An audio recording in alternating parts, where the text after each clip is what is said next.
Chapter 1978. Xue Songguan also shook her head. I can't let him continue to think that Su Su is useless. Su Fengyan blurted out, have you ever thought about what Su Su wants, and what she wants the most? Xue Songguan turned her head. She, who was blind, gently looked at the young king. Su Fengyan was suddenly speechless. What was the difference between the things he had done and this seemingly unreasonable and stubborn woman? Su Fengyan let out a heavy breath and bitterly smiled. Then stay. Xue Songguan nodded. The two continued to move forward. Su Fengyan suddenly said, at this moment, Shortcake must be jealous. Xue Songguan smiled knowingly. Her face was full of gentleness. Su Fengyan snorted, Miss Xue, you actually fell for a guy like Shortcake, really? The young king did not continue. Xue Songguan smiled. Your Highness wants to say that you are blind, but I am a blind person. Su Fengyan was a bit embarrassed. Su Fengyan stopped as if he was struck by lightning. His body stiffened. Xue Songguan frowned. She did not turn around, but she already felt 3 powerful auras behind her. One of them was so majestic that it was suffocating. A young man and a young woman. Both of them had shocking bloodstains on their bodies. A middle-aged man holding an iron spear walked towards Su Fengyan and Xue Songguan. Su Fengyan slowly turned around and looked at the 3 people who were supposed to be at Huayang Pass. Su Yanbing, the current sword crown of the Wu family's sword tomb, Wu Luding, and sword attendant Zuihua. Su Yanbing smiled. Don't worry, the outer city of Huayang Pass is still there. Su Fengyan was relieved, but his face was still dignified. Su Yanbing explained, it was Chu Lushan who wanted the 3 of us to go back to North Resisting City. He said that 80 Wu swordsmen would be enough. The 3 of us can only stare at each other all day long. It's meaningless. It's better to go back to North Resisting City. Su Fengyan was about to speak, but Wu Luding already impatiently said, you know what kind of character Fatty Chu is. If he is determined to drive us away, I'm afraid that we won't be able to eat in Huayang Pass. Actually, what Chu Lushan said is not wrong. 80 sword mounds cavalry should be enough to deliver intelligence at the moment. Su Yanbing glared at the young sword mound, who spoke without thinking, and the latter shut his mouth resentfully. Su Yanbing said in a low voice, Chu Lushan said that Bailiang will definitely win at Crone Mountain. Next, the Liuzhou border army will go all the way north to Xijing. Beimang's army will have to speed up their attack on North Resisting City. It's a gamble to see who can break through their nest faster. Chu Lushan also said that as long as North Resisting City can hold on until the winter snow melts, his Huayang Pass will be able to hold on until next spring. Su Fengyan breathed a sigh of relief. Since he said so, then I don't have to worry about the rear. Su Fengyan had people lead Wu Luding, swordsman Zuihua, and officer Xue to the side rooms of the 3 halls, while he and Su Yanbing went to the study.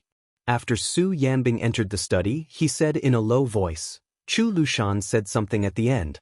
He asked you to remember that if you still want our Bailiang border army to have the last laugh, then the great snow dragon cavalry and the 2 heavy cavalry cannot be used in this battle. Su Fengyan was silent. In the end, Chu Lushan just didn't want the Bailiang cavalry to die on the way to Huayang Pass. Bai Yu personally saw Qi Xianxia out of the city. Mr. White Lotus wasn't good at riding, so he sat in a carriage and Qi Xianxia followed on horseback. The carriage stopped north of the river crossing bridge. Bai Yu got off the carriage and Qi Xianxia led the horse forward.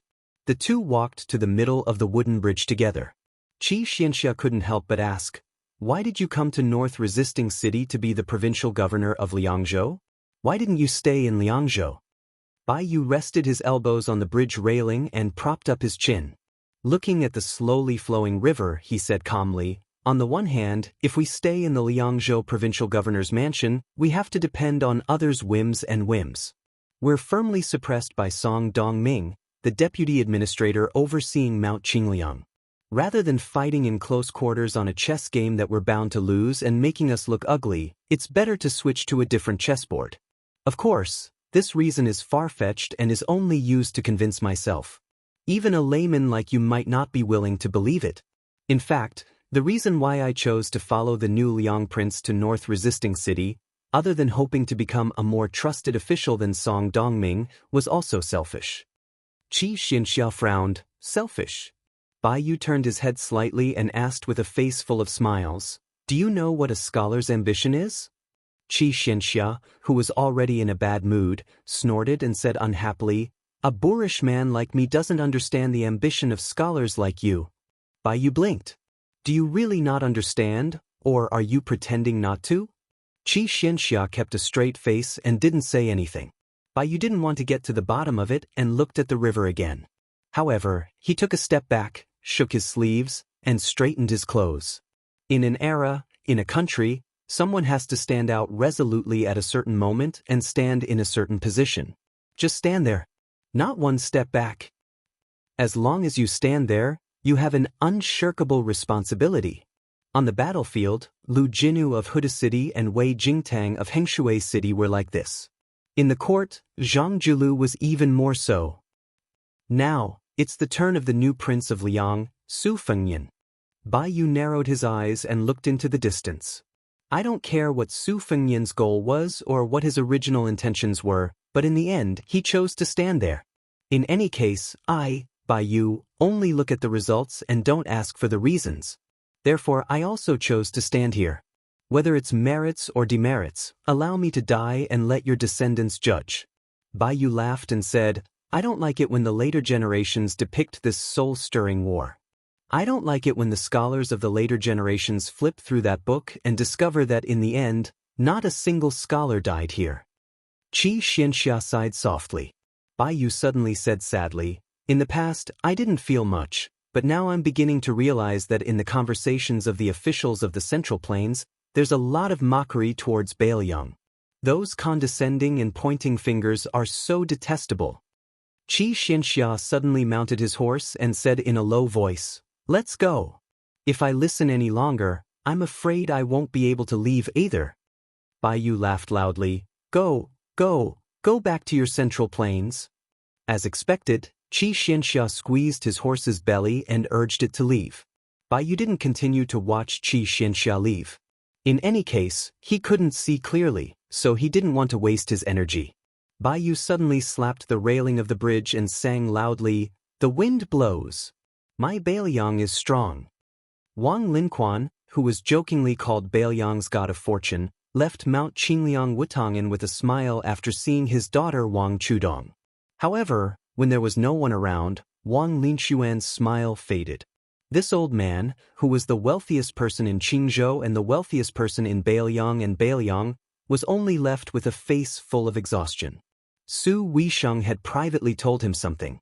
As Wang Chudong's father, he couldn't refuse, but as an old soldier of the Su family, he couldn't rest easy. Chapter 1979. Zhao Yute, who used to be Princess Consort Wu Su's sword attendant, gently pushed the wheelchair and arrived at the shore of Tidehark Lake with Su Weisheng. This armored woman wanted to say something but hesitated. Su Weisheng said softly, Aunt, I won't go to North Resisting City. You shouldn't go either. Zhao Yute asked in a trembling voice, Why? Su Weisheng folded his hands on his knees and looked at the famous Tidehark Lake. He said calmly, We'll only distract him if we go. He'll have to arrange a retreat for us behind our backs and pretend to be happy in front of us every day. It's so tiring. Zhao Yute's hands trembled. Su Weisheng tilted his head and rested it on the back of Zhao Yute's hand. Aunt, if that day really comes, help him take care of Wang Chudong and go to the Central Plains to find a paradise far away from the flames of war. Okay? Zhao Yute nodded with difficulty. In Wutong Courtyard, the young female literary master who had won first place with The First Snow was racking her brains because she had just promised to write a masterpiece for someone that would not lose to The First Snow. She would write about the smoke of the Northwest, about the war at the border, about those brave deaths, and about those magnificent scenes. She would clear his name and give voice to Bailiang so that their names would be immortalized for generations to come. She couldn't allow future historians to throw dirty water at her. The slightly thin and haggard Lu Qingyan sat beside her. She was taking a break from her work to help the famous master Wang grind ink. Wang Chudong suddenly looked up and said with a bitter face, Sister Lu, I haven't written for so long that I don't know where to start. Lu Qingyan smiled gently. Writing is a work of nature. Don't be anxious. Wang Chudong made an "oh" sound and continued to ponder over her work. Lu Qingyan slowly got up and rubbed Wang Chudong's head. Take your time. Wang Chudong suddenly smiled and waved her fists. Don't worry, I'll definitely come up with ideas. When the time comes, no one can stop me. Lu Qingyan smiled. When the time comes, I'll be the first to read it. After Lu Qingyan walked out of the house, Wang Chudong, who had always given everyone the impression of innocence, suddenly burst into tears. A carriage passed by the battlefield of Crone Mountain, where the smell of blood still lingered. A young general with a pale face stood up with difficulty and lifted the curtain to look, unwilling to put it down for a long time. That female bodhisattva of Mount Lao was sitting in the carriage, in charge of preventing his injuries from worsening. She had to constantly impart a stream of peaceful qi to him. Xie Shibian looked at the abandoned Beimeng corpses on the battlefield and said softly, 20,000 monk soldiers, although most of them belong to the other powers of the Lantua Mountains, but your 3,000 direct disciples are also amongst them. More importantly, they are all your six-jeweled heavenly jewel master. I'm sure you can guess why I want to go to that corridor, right? The female bodhisattva, whose hair almost reached her waist, nodded indifferently. Xie Shibian gave a bitter smile and said, This is killing 3 birds with 1 stone, and I have no choice but to do it. Not only would they be able to intercept Northern Mang's reinforcements as much as possible, they would also be able to turn the originally useless monk soldiers into a surprise force in Flo Province. In the end, they would naturally be able to whittle away at Western Region's reserves. Regardless of whether Northern Liang won or lost, there would only be benefits. If they won, the severely wounded Lantua Mountain would most likely have no choice but to continue sending monk soldiers to Northern Liang for the sake of pursuing benefits. If Northern Liang's Su family lost, in the future, Northern Mang would lose at least 20,000 monk soldiers if they wanted to seize the opportunity to invade the Central Plains. In the end, it is Bailiang who has the upper hand, and your Lantua Mountains can only be led by the nose. She sneered and said, You, the main culprit of Western Border's disaster, if you died in that corridor back then, if Lu Province's border army also suffered a great defeat, I would have removed your head without the slightest hesitation and brought it to Northern Mang to ask for rewards. Xie Shibian smiled and said, I'm sorry to disappoint you. After saying this, Xie Shibian had no choice but to put down the curtain. He lay back down and quickly fell into a deep sleep. She continued to close her eyes and rest, without sorrow or joy. She silently recited a passage of scripture to release the souls of the dead. Inside and outside Huayang Pass, southern Chu and northern Dong, 2 of the world's most famous fatties were in a standoff. Dong Zhuo rode his horse to the front lines and raised his head to look at the top of the walls outside Huayang Pass. More than 20,000 sinners who had lost their identities from the grasslands were besieging the city like ants. Dong Zhuo, who had a personal army of 140,000 soldiers, did not have the extravagant hope that these 20,000 soldiers would be able to break through Huayang Pass. He did not even think about taking the outer walls. Dong Zhuo was patiently waiting for winter to come, waiting for the arrival of a heavy snowfall. Before that, using 20,000 soldiers who had no choice but to throw away their lives to deplete the forces defending Huayang Pass was very cost-effective. These 20,000 soldiers were only obtained by Dong Zhuo and that old woman without spending a single tael of silver. Once he used the wealth of his father-in-law's Yelu family, he could borrow another 20,000 strong men from the grassland's great picker. In addition, Dong Zhuo had already sent a message to Heshi Prefecture's Jiefang Helian Wei. If you can't take the towns of Fuling and Liuya before winter, I'll borrow soldiers to help you. Don't be polite. I, Dong Zhuo, will be unprecedentedly generous. When the veteran general Helian Wei, who was famed for his ability in warfare, heard this, he did not even bother to reply. He launched a large-scale assault on the city, day and night. His offensive was far more powerful than that of Huayang Pass. Dong Zhuo habitually tapped his teeth together like the world's softest drum. Chu Lushan stood on the walls of the inner city and similarly gazed at the assaulting army in the distance. Chu Lushan was clad in iron armor and exuded an awe-inspiring aura. The Bailiang Protector General crossed his fingers and tapped them together expressionlessly. Beimang's crown prince, Yelu Hongkai, did not ride a carriage. Instead, he wore golden armor and rode a horse in the middle of the army. Looking around, the grassland cavalry stretched out endlessly. It was said that in history, the emperors of the Central Plains had to ride a giant chariot pulled by 8 horses. However, the grassland did not follow this custom.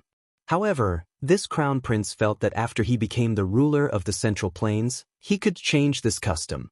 He did not think that the emperor, whom he feared from the bottom of his heart, would actually be willing to let him hold real power and not be a puppet. The Jie Shui army around him that only listened to him was proof of this. Although the appearance of Yelu Dongchuang and Chun Zhemo and Tuoba Chiyun was a bit of an eyesore, it did not affect the overall situation. As long as he took every step carefully, those two would not be able to cause any trouble. One of them had a grandfather who was a senior official of 3 dynasties, while the other's father was the Beimeng god of war. Their backing was indeed frightening, but could they compare to him? Out of the corner of his eye, he inadvertently saw the woman sitting high on the horse beside him. It was his wife, the crown princess in name. If it was said that he was quite respectful to her in the beginning and treated her honestly, and there were many times when she was his backbone, an existence that he needed to look up to. But after that person quietly appeared, the relationship between husband and wife became more and more distant, almost going from treating each other as a guest to treating each other as cold as ice. Thinking about the lover that was destined to never be revealed to the public, the Beimang crown prince felt a little regret and guilt. However, compared to the country and the Central Plains that had never had a ruler of the grassland, the choice was obvious. Who asked that Bailiang young man surnamed Su and his so-called 300,000 cavalry to be so useless and about to become his prisoners? The Beimang crown prince was filled with pride for the first time. He wanted to roar out loud. I have 400,000 cavalry under me. How can a lone north-denying city stop me? Chapter 1980. In the night, candles as thick as a baby's arm were lit in the meeting hall of the mansion, illuminating the spacious hall as bright as day. The generals and generals in the hall were gathered together, possessing a kind of invisible brilliance, which complemented the brilliance of the lanterns in the hall. The commander-in-chief of the Northern Liang Cavalry, Yuan Zhuozong, and great ancestor Gu, Chen Yunchui, were the 2 deputy commander-in-chief of the infantry troops stationed in Liangzhou. There was also Yang Xinxing, a deputy military governor who had truly integrated into the Northern Liang border army. Lu Dian, who had previously been the deputy general of the Great Snow Dragon Cavalry as the deputy general of Yuzhou, was now in charge of a heavy cavalry. There were also Chao Xiaojiao, Hong Xinjia, and the others who specially came from Yuzhou, as well as a large number of generals and captains who were temporarily summoned to North Jiebei City, such as Lingzhou's deputy commander Wang Ji and Huang Xiaokuai, the 2 Tongguan captains who guarded the east gate of Liangzhou, Lingzhou's Funqiu captains Zhu Boyu, Beigua captains Ren Chunyun, and Jiao Wui who replaced Huang Xiaokuai as the Pearl captains. Many generals gathered together to discuss how to defend North Jiebei City.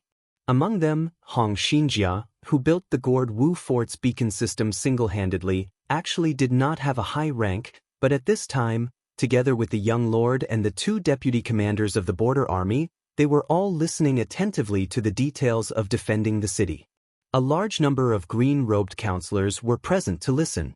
Madman Hong Shuwen was undoubtedly the fastest promoted legendary figure in the White Horse Righteousness. At a young age, he was already the commander of a provincial cavalry army under Lingzhou's General Han Laoshan. This time, he followed the 2 deputy commanders to North Jiebei City outside the pass. This valiant warrior who had followed His Royal Highness to the Central Plains Jianghu and rushed to the Iron Gate Pass of the Western region to kill Prince Zhao Kai of Liang was not present in the hall. Instead, he stood at the gate with his saber in his arms and closed his eyes to rest. His aura was cold, like a merciless door god, who would draw his saber at anyone who disagreed with him. Liangzhou's provincial governor Bai Yu, Liangzhou's chancellor Wang, and Southern Border's Grandmaster Cheng Baishuang walked over together. After the 3 of them met, they hit it off and chatted happily. Chancellor Wang then sneakily took out a few pots of green ant wine that he had kept for a long time and pulled the two scholars to drink together. An hour ago, after the counselor informed him that there would be a meeting in the main hall tonight, Chancellor Wang, who was in a good mood, felt a bit embarrassed. If he staggered into the heavily guarded main hall with the smell of alcohol all over his body, it would be inappropriate. Besides, Chancellor Wang didn't have that kind of courage. He was already so old, so no matter how thick his skin was, he really couldn't endure the sharp gazes of those crude generals. Chancellor Wang clearly knew who was the soft persimmon in this North Jebei city. It was not Li Gongda or Yang Shenxing, this kind of old fox, nor was it Bai Yu, this kind of gentleman. It was not even that group of hot-blooded military counselors. It was obviously the young king. Even if the old gentleman did not keep his mouth shut and leaked the story of how he came out by leaning on the wall, wasn't it all loud thunder but small raindrops? He was only defeated by the young king who flew into a rage out of humiliation on the chessboard. Other than that, Chancellor Wang did not dare to show the slightest strange indulgence of a famous scholar. The reason was very simple. The old gentleman knew that the civil and military leaders of Bailiang would never fall for this trick, and the old gentleman himself was not good at it. Therefore, Chancellor Wang only dared to pull the two people to the entrance of the meeting hall after using all his strength to disperse most of the wine smell. As a result, the door god at the entrance did not stop the distinguished and elegant Mr. White Lotus, but he stopped Chancellor Wang and Cheng Baishuang. Bai Yu, as the little celestial master of the celestial master mansion on Mount Longhu in the ancestral court of Taoism in the past, also vividly carried forward the style of sacrificing friends rather than oneself. He turned a deaf ear to the old gentleman's request for help behind him. After striding over the threshold, he only turned his head and cast a helpless look. Chancellor Wang had originally promised Cheng Baishuang that they could enter the meeting hall hand in hand, but his old face suddenly became bleak. He first gave Cheng Baishuang a heroic smile, indicating that she could rest assured that he would take care of everything. Then he turned around and whispered to the young general, saying that His Highness trusted this Grandmaster of Southern Border very much and that Cheng Baishuang was a person with a strong character, so she would definitely not cause any trouble, let alone leak military secrets. Hong Shuwen held his knife with both hands and completely ignored him with a straight face. No matter how the old gentleman lowered his head to flatter him, he just blocked the door and refused to let him pass. Chancellor Wang, who was talking until his mouth was sore, could only act shamelessly. He didn't care about being a scholar anymore and glared at him. Hong Shuwen, do you believe that the king will not let me enter the meeting hall if I cry out my grievances at the top of my lungs? Lunatic Hong, who was impervious to everything, was still indifferent and sneered, "Old man, just shout. When the time comes, as long as the king agrees personally, I will make way. Otherwise, based on your ridiculous smell of alcohol, I would have really gone all out with you today." The old gentleman glared at him like a bull's eyes. Hong Shuwen said lazily, "What? You're not convinced? Chancellor Wang wants to bully me just because you're older than me?" The old man almost spat out a mouthful of blood on the body of this shameless young general. The old man was indeed a person who learned real knowledge from reading books. He lowered his voice and stretched out a finger. Hong Shuwen sized him up from the corner of his eyes and his face was filled with disdain. The old man reluctantly stretched out two fingers as though he was parting with something precious. Hong Shuwen muttered to himself, "Scholars are just not straightforward." The old man took a deep breath and stretched out a palm to slap the arm of this young man heavily. He said with a face filled with grief, "I only have this much. Killing people is just a matter of time. Hong Shuwen, give me a straightforward answer." Hong Shuwen raised his eyebrows and shifted his feet to make way for him. He said with a smile, "After the meeting ends, I will personally go over to your side to get the wine. 5 pots of green ant. If you dare to miss even one pot, I will tear down your etiquette wing. It's only a few steps away anyway. Also, remember, don't get too close. Just stand at the edge of the room with counselor." The grief-stricken old man didn't even try to bargain and hurriedly crossed the threshold. He didn't forget to turn his head and whisper to Cheng Baishuang, "Old Cheng, it's a cool breeze and bright moon outside. The scenery is pleasant. I won't accompany you." When Chancellor Wang was about 7 to 8 steps away from the door of the meeting hall, he suddenly turned around and pointed at Hong Shuwen. His face was filled with the expression of a petty person who had achieved success, mixed with the action of rolling his eyes and shaking his head. Hong Shuwen immediately realized that the 5 pots of green ant wine that he had agreed on earlier were definitely wasted. He raised his leg and made a kicking action. Chancellor Wang hooked his finger, looking like he was asking for a beating. However, when the old man saw that Hong Shuwen was about to barge into the meeting hall with a sneer, he immediately slipped away.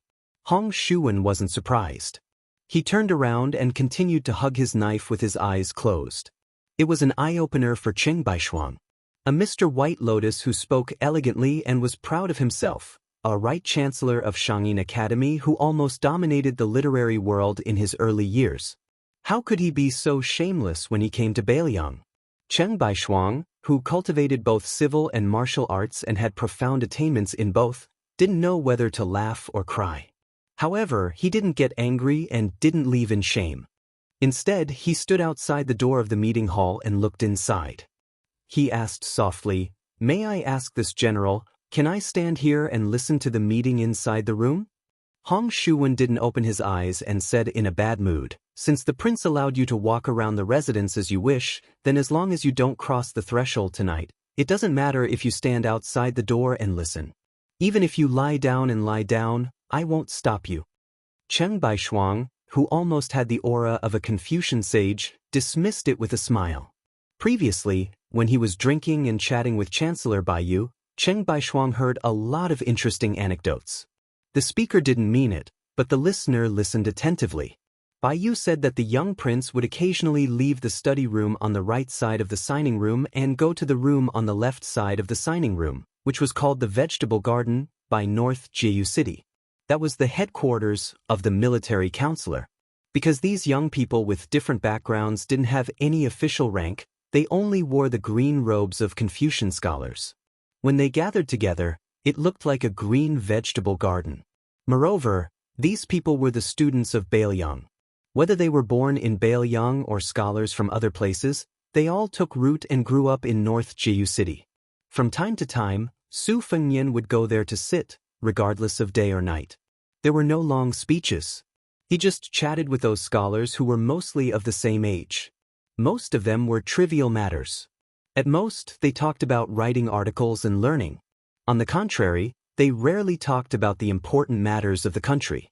The word peace was used to govern the country, and the war at the border was not mentioned much. Once, Mr. White Lotus had nothing to do, so he joined in. That night, a king of Beiliang and a provincial governor of Liangzhou were surrounded by dozens of scholars in green robes. They were talking and laughing. When a military counselor said that he was willing to go to the battlefield and kill the enemy without hesitation, the young prince didn't refuse or approve. He just looked around and saw the young faces of the scholars. Only then did he tell the impassioned scholar that the scholar was the one behind the scenes. He was willing to give advice for the country's affairs. He was willing to speak out for the country's affairs. He was willing to fight to the death for the border army. This was a great contribution that no one could forget. Besides, if you scholars were willing to die, it would be a good thing. But I, Su Fengnian, would never advocate this. From Su Xiao to me, we have always believed that the Beiliang cavalry was guarding the border. Since they were outside the border, with cold sabers on their waists and horses on their waists, it was natural for them to die on the battlefield when they couldn't retreat. As for the scholars who were not good at archery and horse fighting, it was enough to have the heart. Beiliang didn't want to, and shouldn't ask you scholars to sacrifice your lives. It could even be said that it was understandable that scholars who had never experienced the smoke of war were afraid of death and cherished their lives. Scholars in the study and warriors on the battlefield each had their own duties. The former used the tip of the pen to write righteous words to express their feelings, while the latter wore armor to defend against the enemy. You do your job and I do mine, so that I have a clear conscience. As for the ordinary people who lived in the streets and alleys, they shouldn't be expected to come to the border to kill the enemy. They should live a peaceful life. Chapter 1981. Cheng Baishuang put his hands behind his back and turned his back to the meeting hall. He looked at the archway and fell into deep thought. As the emergency strategy was formally finalized, there were many generals hurriedly leaving the meeting hall in batches. In the end, even great ancestor Gu and Shen Yunshui, the two border generals stationed in North Jiebei City, also stepped out of the door. The young king and Chancellor Wang finally walked out side by side and came to Cheng Baishuang, who had been standing at the door for nearly 2 hours. Bai Yu had already gone to the house to discuss matters. He was destined to stay up until dawn, so he didn't have time to greet Cheng Baishuang. The young king saw the southern wilderness master who relied on the opportunity of the Confucian sage to reach the great celestial state in Wudong Mountain. Su Fengnian chuckled softly. After Chao Changqing and Xianyuan Jingqing, there will finally be another Confucian sage in the world. The three of them walked down the stairs together. Cheng Baishuang shook his head and said, "Limited by the pattern, I can't reach the realm of Confucian sage." Su Fengnian wondered, "What do you mean?" Cheng Baishuang smiled and said, "Even now, I still don't have the state of mind to establish a heart for heaven and earth, to inherit the lost knowledge for the past saints, and to create peace for all ages." Su Fengnian nodded, but he didn't look down on the old Confucian scholar. Cheng Baishuang suddenly asked, "Your Highness, what do you think is a scholar?" Su Fengnian thought for a moment and replied, "Scholars rule the country, peace and prosperity." Cheng Baishuang asked again, "In troubled times, when the country is in trouble, what should scholars do?" Su Fengnian said without hesitation, "Don't ask too much of them." Cheng Baishuang smiled and asked, "Shouldn't scholars rise up resolutely to save the country?" Su Fengnian smiled and dismissed it, "That's none of my business. The responsibility of scholars is chosen by scholars themselves. Whether they are willing or not, whether they dare or not, whether they can do it or not, it's all the scholar's business." Cheng Baishuang seemed to be a little surprised by this statement. After a long silence, he smiled and said, "That's true." At daybreak outside Jbei City, a horse galloped from Luzhou's Old Woman Mountain to the east of Jbei City. Before approaching the city gate, Lu Huang suddenly pulled the reins and stopped the horse. Turning his head, he saw a man who was far away from the battlefield but was still clad in iron armor and had 2 sabers at his waist. The man was looking up and smiling at him. Lu Huang dismounted from his horse and felt an extremely unfamiliar strong murderous aura from his senior brother. He couldn't help but ask, "What about that Xie guy?" Groom Yu sighed softly, "I can only say that he's not dead yet. Xie Shibian's injuries are extremely severe." Lu Huang didn't say anything more. Groom Yu hesitated for a moment. "Junior Lu, I have a favor to ask of you." Lu Huang said without hesitation, "Just say it." Groom Yu said sadly, "I might have to trouble you to bring little green robe back to the Central Plains. I've traveled a lot with her. I originally thought that she would be able to stay carefree at Tide Listening Lake on Mount Qingliang, climbing trees and catching fish with her peers, and then slowly grow up. Now it seems that it's going to be very difficult." Lu Huang shook his head. "You can ask Su Fengnian to find someone else for this matter. I can't help you." Groom Yu frowned. "You also want to stay?"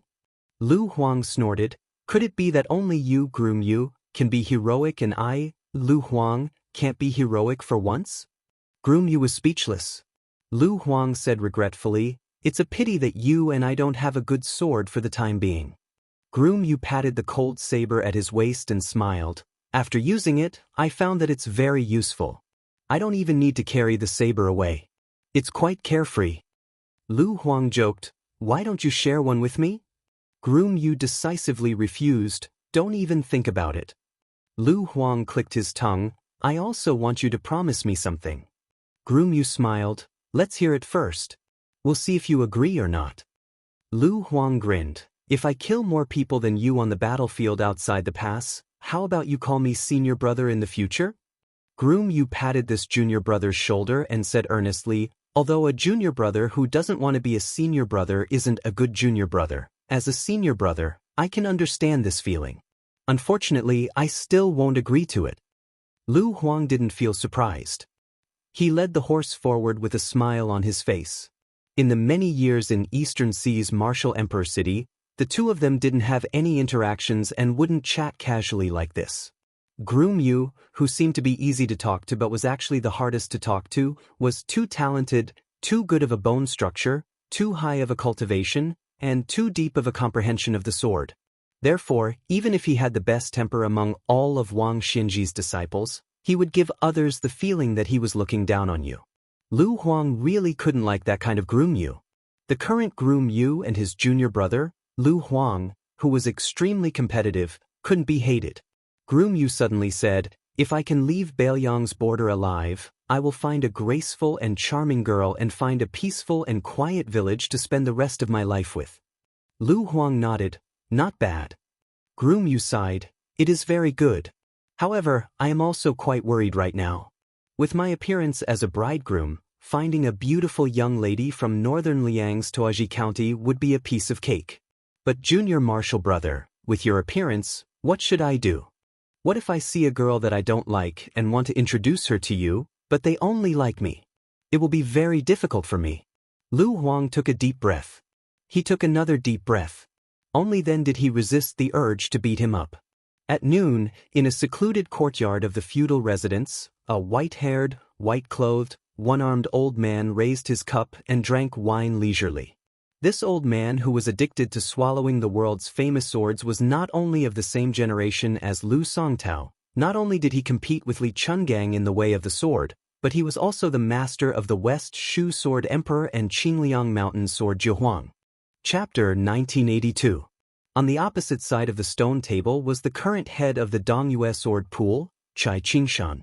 Although Chai Qingshan's status in the pugilistic world and reputation in the Central Plains was much higher than the reclusive sword-eating ancestor, in terms of seniority in the pugilistic world, the 70-year-old Chai Qingshan was still one or even two generations younger than Sui Xiegu.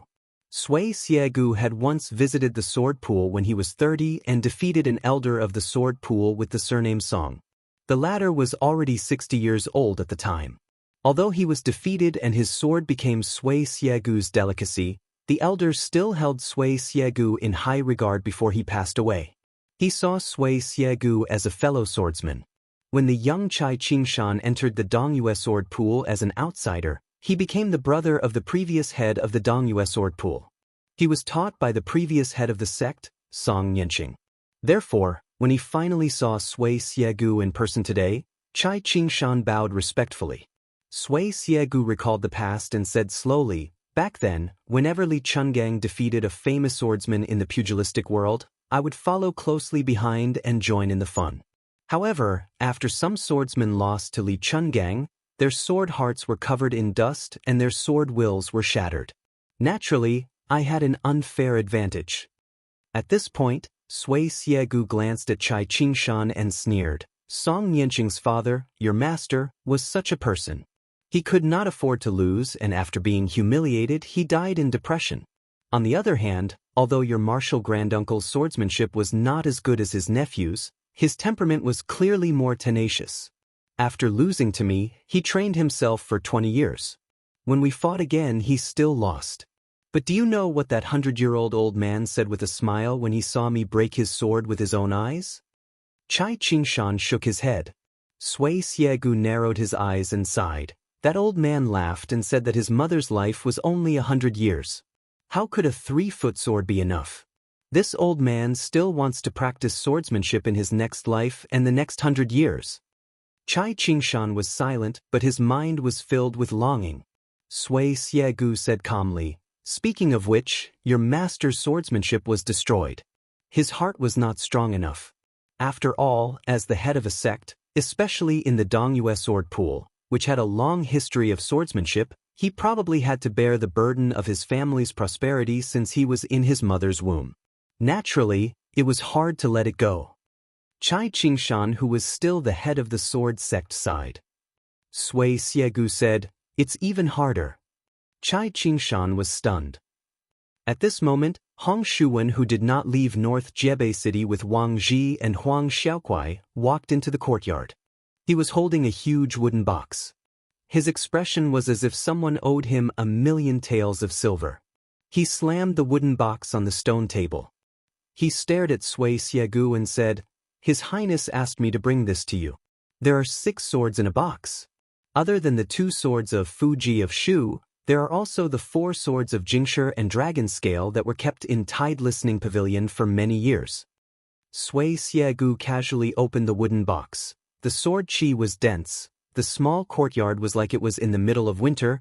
There were indeed many peerless and famous swords, like each and every one of the beauties who were beautiful enough to cause the downfall of a city, but were kept in their boudoir. Sui Xiegu muttered to himself, "It's rare for that kid to make a loss." Sui Xiegu waved his sleeves and closed the sword box. He raised his head and smiled. "This is definitely not your highness' original intention. If I'm not wrong, it's Su Weisheng's daughter's idea?" Hong Shuwen was not in awe of some sword-eating ancestor.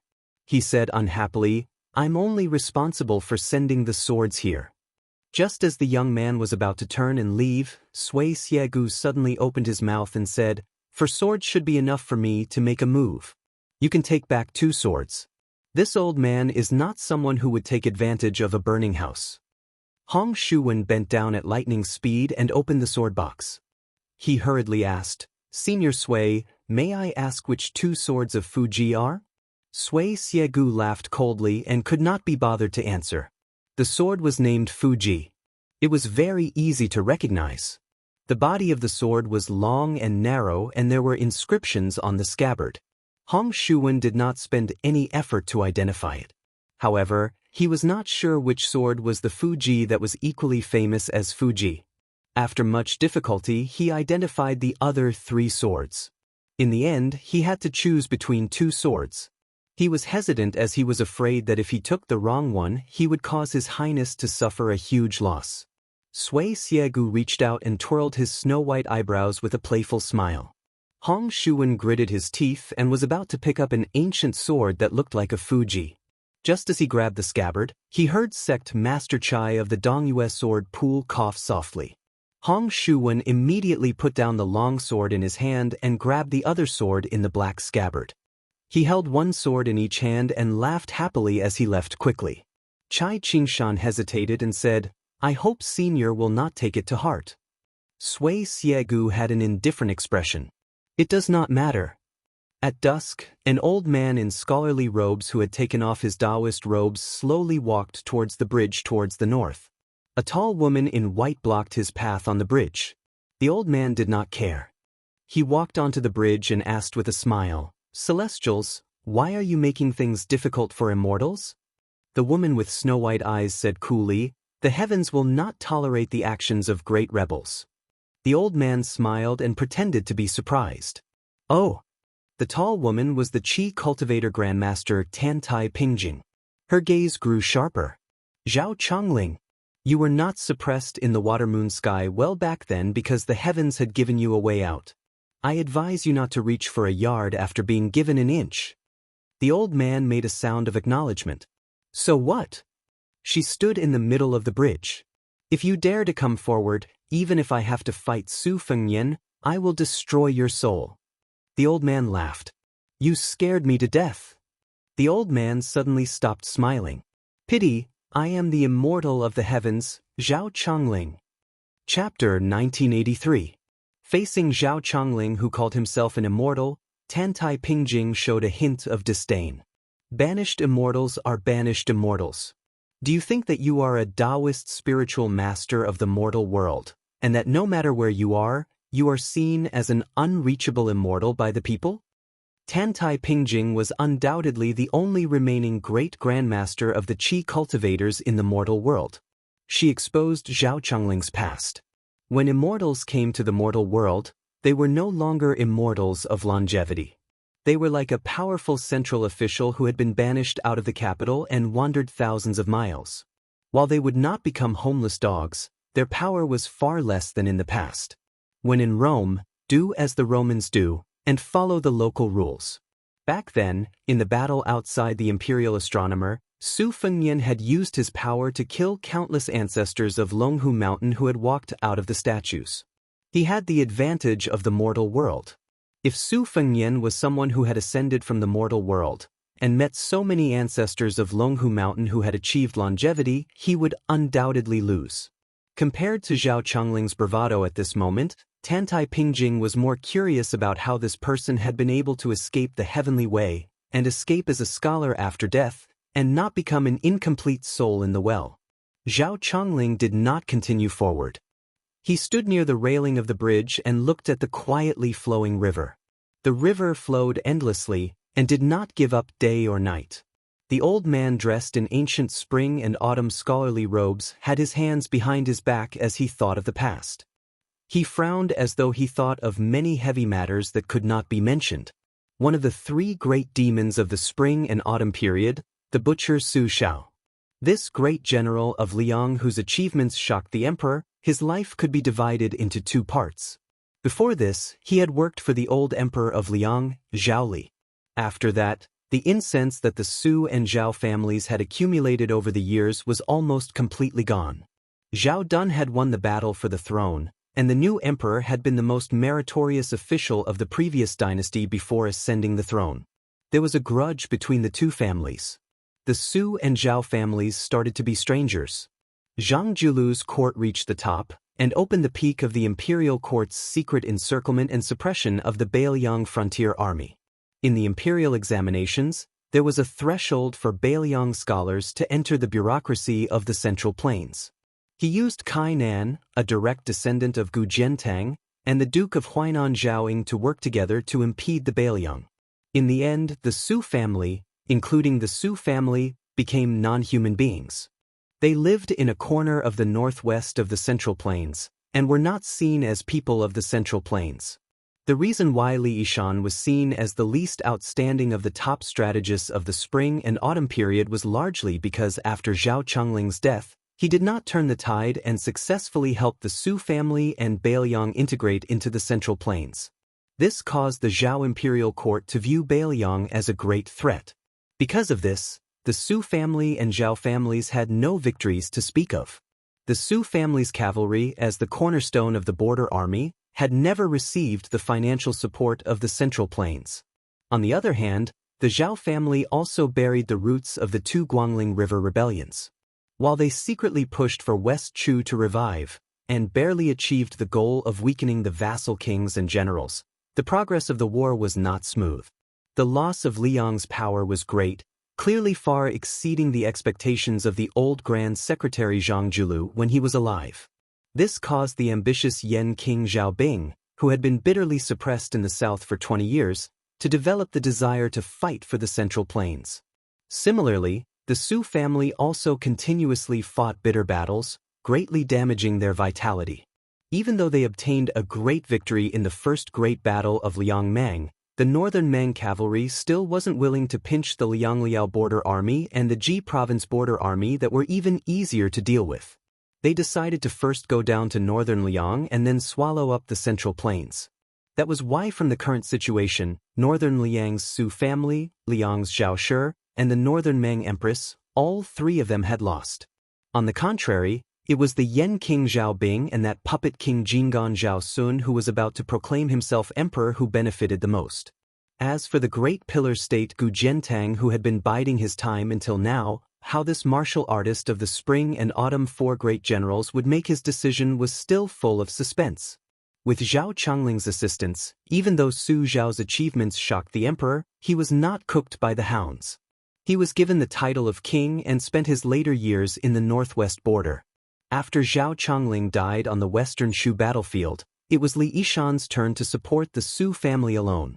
But now, with the 400,000 cavalry of Beimeng pressing against the northern city, the young king was likely to die young. The two Su family strategists, Su Zhao's right and left arms, had obvious achievements. Zhao Chongling did not insist on going north into the city, so Tantai Pingjing did not attack. A crossing bridge could create a world of its own. With Tantai Pingjing's superb celestial being cultivation and her great luck, it might be a little far-fetched to ask her to open up a fairyland. However, it would be very easy to just isolate the other celestial being's senses and set up a prison at a certain time and place. Zhao Chongling said to himself, "In the spring and autumn period, I was a strategist, and a strategist to my bones." Also, unlike the sages of the Qin dynasty, who were not nobles, Zhao Chongling, came from a top-class family. So at that time, the rulers, ministers and ministers of the countries were willing to treat me as an honored guest even though I was in the enemy camp. I went out on generals' orders again and again, and was always successful. I won the reputation of unhindered eloquence and unparalleled flexibility.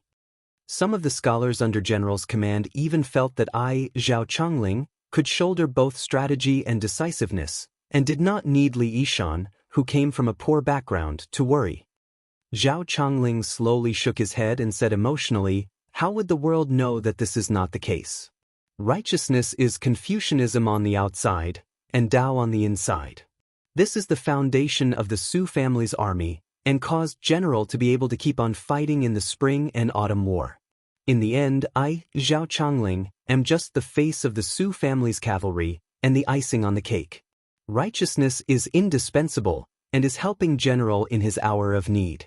20 years ago, righteousness might not have been able to do better than me or worse. But in the Spring and Autumn War, I am far inferior to righteousness. I fear that the so-called 300,000 Bailiang cavalry in the world has already fallen apart, or become a wedding dress for others." Zhao Chongling suddenly turned and smiled. "The heavens are clear, and retribution is not good. Sect Master Tentai, are you curious why the heavens have opened a path for me?" Tantai Pingjing was cold and silent, and did not speak. Zhao Chongling did not care. He looked up at the sky. "Because among my disciples, Chen Zhibao, Yao Jian, Yi Shizhen, and General's brother-in-law Wu Qi are all important pawns to the immortals in the heavens. Chen Zhibao is especially important. Of the Spring and Autumn War, the Zhao family of Liyang destroyed 8 countries and took them into one. They are at odds with the north and south of Beimang. This is still the arrangement approved by the immortals. But if one side can rest for 20 years and unify the world, the territory of the dynasty far surpasses the Qin at its peak, and then the people of the world will obtain peace for at least 100 years, it will go against the original intention." Zhao Chongling looked away, and pointed at North Jiebei City. "So even if Su Fengnian can succeed in inheriting the throne, he should die outside Liangzhou Pass, under the hooves of the grassland warhorses. Then the Bailiang cavalry will be given to Chen Zhibao. He will guard the northwest, and form a triangle with Liyang and Beimang. The 3 sides will fight for supremacy, and the flames of war will never end. In the end, the Zhao family of Liyang will be able to continue for more than 100 years. During this time, the Beimang grasslands will fall into internal strife. After that woman's death, the imperial families Yelu Dongchuang, his relative Murong Baoding, and the military's leader Dong Zhuo will be in a triangle. The internal strife will not end, and they will be greatly weakened. Chen Zhibao will take the initiative to attack twice. The first time, he will attack the grasslands in the north. He will fight all the way to the heart of the Beimang court, but he will be trapped in the cold weather and cannot make the final decision. In his twilight years, he will choose to attack Liyang. The latter will send an envoy to the grasslands, and at the great price of ceding Jizhou, ask the grasslands to send troops to harass Chen Zhibao's Liangzhou rear. Chen Zhibao finally reached Great Peace City but was unable to break through. He regretfully retreated, and had no chance of taking over the world. The emperor of Liyang, Zhao Zhuan, in his prime and in his later years, fought 2 great battles against Bailiang. There were no results. Liyang lost but did not fall. Bailiang won but lost the overall situation. In the end, the king of Bailiang that Chen Zhibao created will die after 3 generations, and he will withdraw from the fight for hegemony." Zhao Chongling laughed out loud. "This may be the earliest trend of the world in the eyes of that strange person, Huang Longshi. But it is a pity that the talented Su Fengnian sought his own death. He changed the established situation on the spur of the moment, and caused Su Fengnian's rise to be unstoppable. It forced Chen Zhibao, who retreated in order to advance, to still be unable to smoothly take over the 300,000 cavalry. Everything is in chaos. If Zhao Ningxin invited the first grandmasters of Longhu Mountain to fight Su Fengnian at the Spring God Lake, it was just a clever test by the mastermind behind the scenes to test the bottom line of a certain great person in the heavens. Then after Li Yang Zhaoshi broke the rules and invited the grandmasters of Longhu Mountain who have been worshipped for countless years. The immortals in the heavens turned a blind eye, and broke the rules they set. As to the recent almost blatant plans to increase Beimeng's power, they are shedding all pretense. Chapter 1984. Zhao Chongling pointed at the sky, and then at his feet. His smile was slightly mocking. Actually, everywhere is the same. There is no faction fighting. Some things have to be done before they stop. One side finished singing, the other side appeared. You go back and forth. In fact, many ancient sayings from the human world have already explained the principles of the heavens and the world. Finished. To tell you the truth, the important person who chose you, Tantai Pingjing, used immortal methods back then to make the heavens give me a way out. This is not his act of rewarding a meritorious official, but some things have to be cleaned up. Otherwise, if there is evidence left behind, it will not be easy to clean up. Also, he needs me to help keep an eye on Qin Jibao. Otherwise, how do you think Qin Jibao could become a fake Confucian saint so quickly after becoming a king and vassal of the Western Shu sect? It is not that there is no such thing in the world, but it needs to be accumulated over a long period of time to make the water flow into a canal. Qin Jibao becoming a half-step Confucian saint was like pulling up seedlings to help them grow. It was forced on his fate. There was no other way. Huang Longshi caused trouble. First, he pestered endlessly and was extremely rude. Then he handed it to Su Fengnian to continue playing. Originally, with Qin Jibao's temperament and foundation, he could naturally become a Confucian saint in the future. Tantai Pingjing finally asked, after Chao Changqing died, of the 3 portions of fate, the largest portion was scattered to the Guangling sect.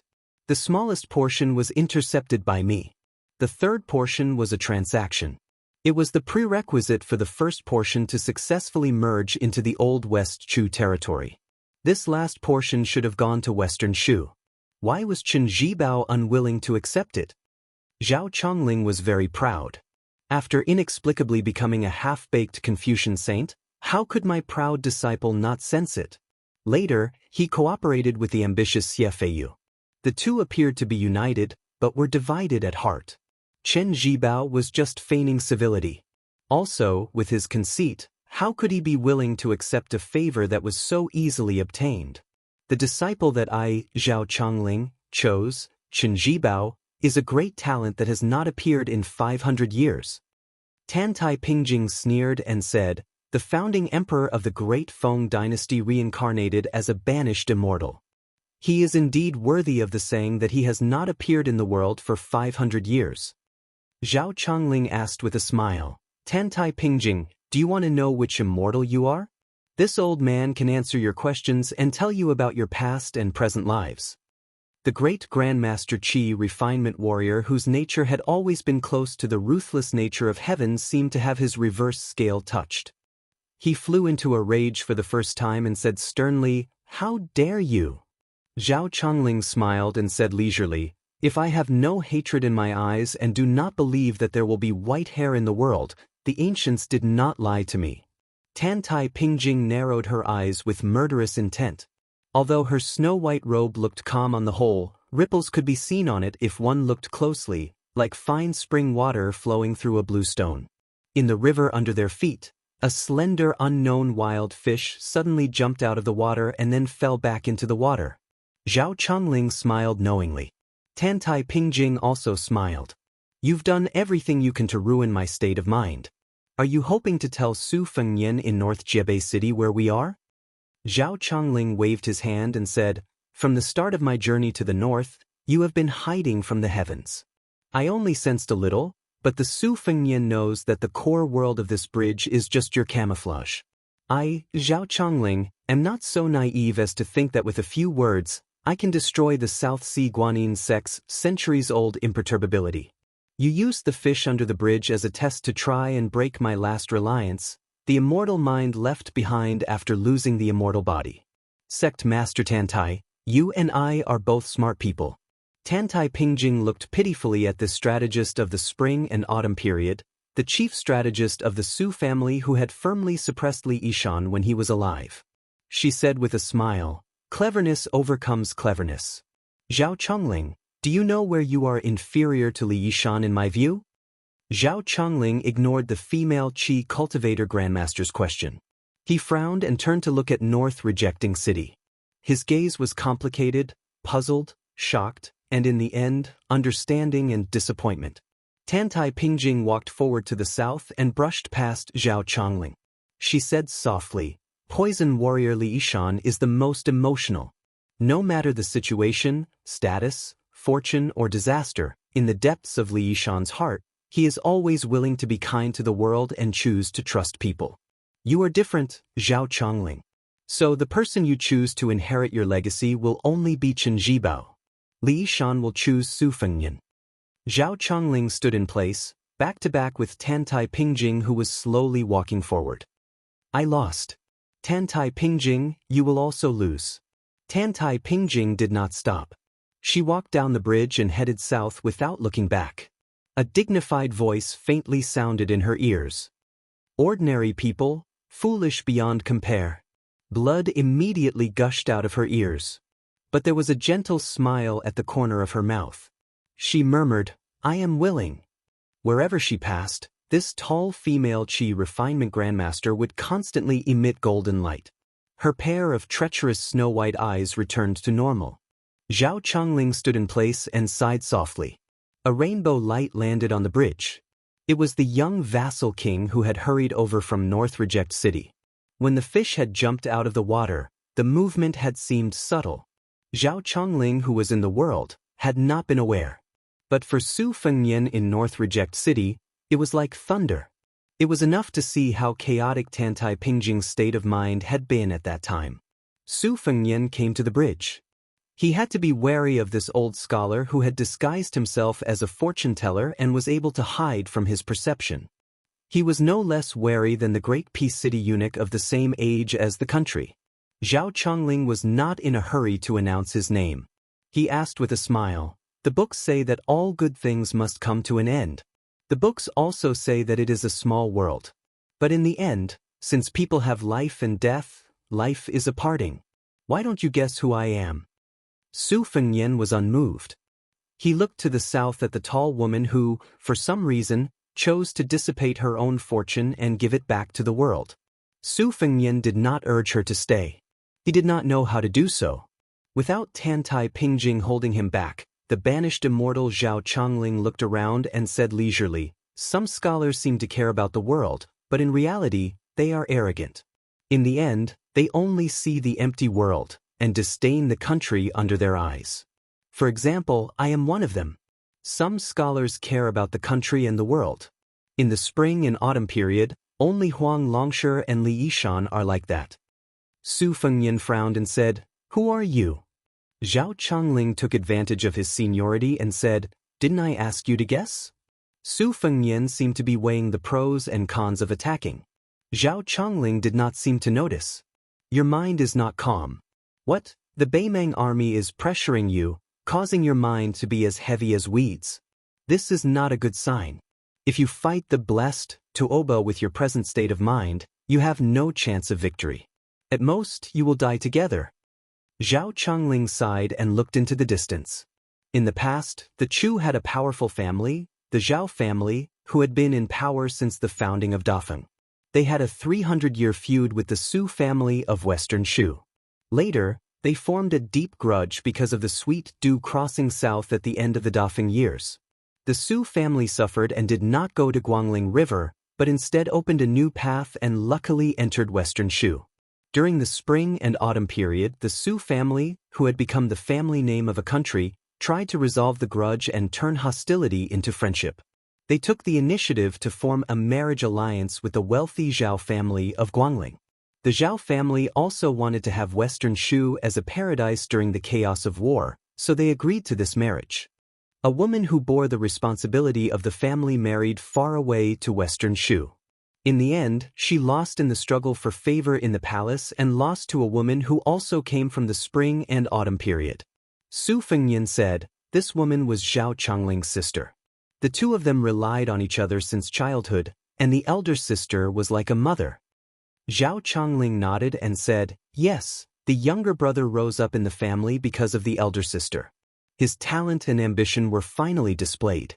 In the end, other than waiting for the bad news of the elder sister's death, There was only the elders of the family saying, "This woman asked for it, her death is not regrettable." Now that things are like this, we cannot blame the Su family to avoid making things worse. The most hateful thing was that after the Western Shu emperor learned the truth, he did not feel regret. At a banquet, he smiled and said to the Guangling Zhao family emissary who had gone to mend the relationship that in the future, when the Zhao family members enter Shu to travel, they should be treated as honored guests. Only that annoying Zhao Chongling dares to ask for an explanation. An explanation? My will is the will of the heavens. If Zhao Chongling dares to go to Shu, I will treat him as an enemy. As time passed, the pain and sorrow were like an old dog lying on the ground, powerless to whimper. Su Fengyan said with a smile, "I fear that the ruler of the fallen country would never have thought that Zhao Chongling really went to Shu with 20,000 cavalry." On the western Shu map, from the time Great Feng established the country as a commandery, to the spring and autumn period as an independent country, there has never been a foreign cavalry of more than 10,000. Zhao Chongling's lips jerked. It is a pity that I did not see the Su family's cavalry charge into the capital of Western Shu. You have to know that the general once promised Zhao Chongling that as long as the gates of the Western Shu imperial palace were breached, Zhao Chongling would be at the front. At that time, it would not be a problem to kill with his own hands, or to sit on the dragon throne. Su Fengyan exhaled, turned and bowed to the old scholar. He said gravely, "Su Fengyan greets Mr. Zhao." Zhao Chongling also turned and shook his head. "I am not worthy of this bow." Su Fengyan lowered his head and said, "Worthy?" Zhao Chongling had no choice but to respectfully return the greeting. Chapter 1985. After the two stood still again, Zhao Chongling smiled and said, "Do not take what I said that day seriously. I have caused you to suffer for nothing these years. I, Zhao Chongling, am half of Chen Jibao's master, and the main culprit. This time, I am here to make up for it. But due to the heavenly path, or other important people, I cannot help you directly. I can only add some additional destiny to Beiliang. But this can only offset the additional destiny that Bei Meng has from the heavens. The celestials have their own rules. No one can truly cover the sky with one hand. After all, there are more people who do not think highly of Beiliang. This time, we have deceived the heavens. This is the limit of that person. You and I know that person." Su Fengyan was relieved. "This is already very good." Zhao Chongling shook his head and said, "But Tuoba has the body of a great Vajra realm celestial, and his comprehension of the profound finger and celestial phenomenon realms is astounding. The profound finger is the profound finger of the Daoist great longevity, and the celestial phenomenon is the celestial phenomenon of the scholarly saint. What kind of celestial is he? He will rarely meet a match in the heavens." Su Fengyan made a sound of acknowledgement, but said, "Tuoba may not be flawless. I have to look at the timing." Zhao Chongling said in surprise, "Why do you say this? I am curious." Su Fengyan blinked. "The mysteries of the heavens cannot be revealed." Zhao Chongling laughed joyfully. "Of course." Zhao Chongling's smile faded. "Let's wait and see tonight." Before Su Fengyan could speak, Zhao Chongling's figure flashed and disappeared. "I will walk around and take this chance to say some inhumane things to Ishan." Su Fengyan did not return to the study. Instead, he went straight to the backyard. Jia was teasing the big cat. The so-called big cat was different from the stray cats in the streets. In fact, this cat was still young. It liked to eat bamboo, but it was not a vegetarian. The war was imminent. Whether it was for public or private reasons, Su Fengyan could not use the spies of the Fu Shui chamber and the soldiers within his borders to transport it to the north resisting city. Su Fengyan's intention was simple. If the situation became worse, the girl Jia should not die here. He hoped that she could leave the north resisting city, leave the Guanyi, and even leave the northern Liang for the sake of this big cat. She could go to western Shu, which had not been affected by the war, and take the big cat to a place where the bamboo was as dense as the sea. Su Ying's whereabouts were unknown. She should have left the city. Jiang and I sat on a small stool in a daze. Even when Su Fengyan walked in front of her, she did not come back to her senses. Su Fengyan smiled and waved his hand in front of her eyes. She finally woke up and glared at him. Su Fengnian sat next to her. I know you will not leave, but I hope you can do one thing. Only if you agree, will I let you stay in North Resisting City. Jiang and I nodded. Speak. Su Fengnian grinned. I will take it that you have agreed. Jiang and I widened her limpid eyes, her face filled with resentment. Su Fengnian put his hands behind his head and said softly, It is good to be alive. Jiang and I said in exasperation, Nonsense. Su Fengnian solemnly retorted, That's not nonsense. Jiang and I turned around and asked curiously, You just went out and floated here and there. How carefree.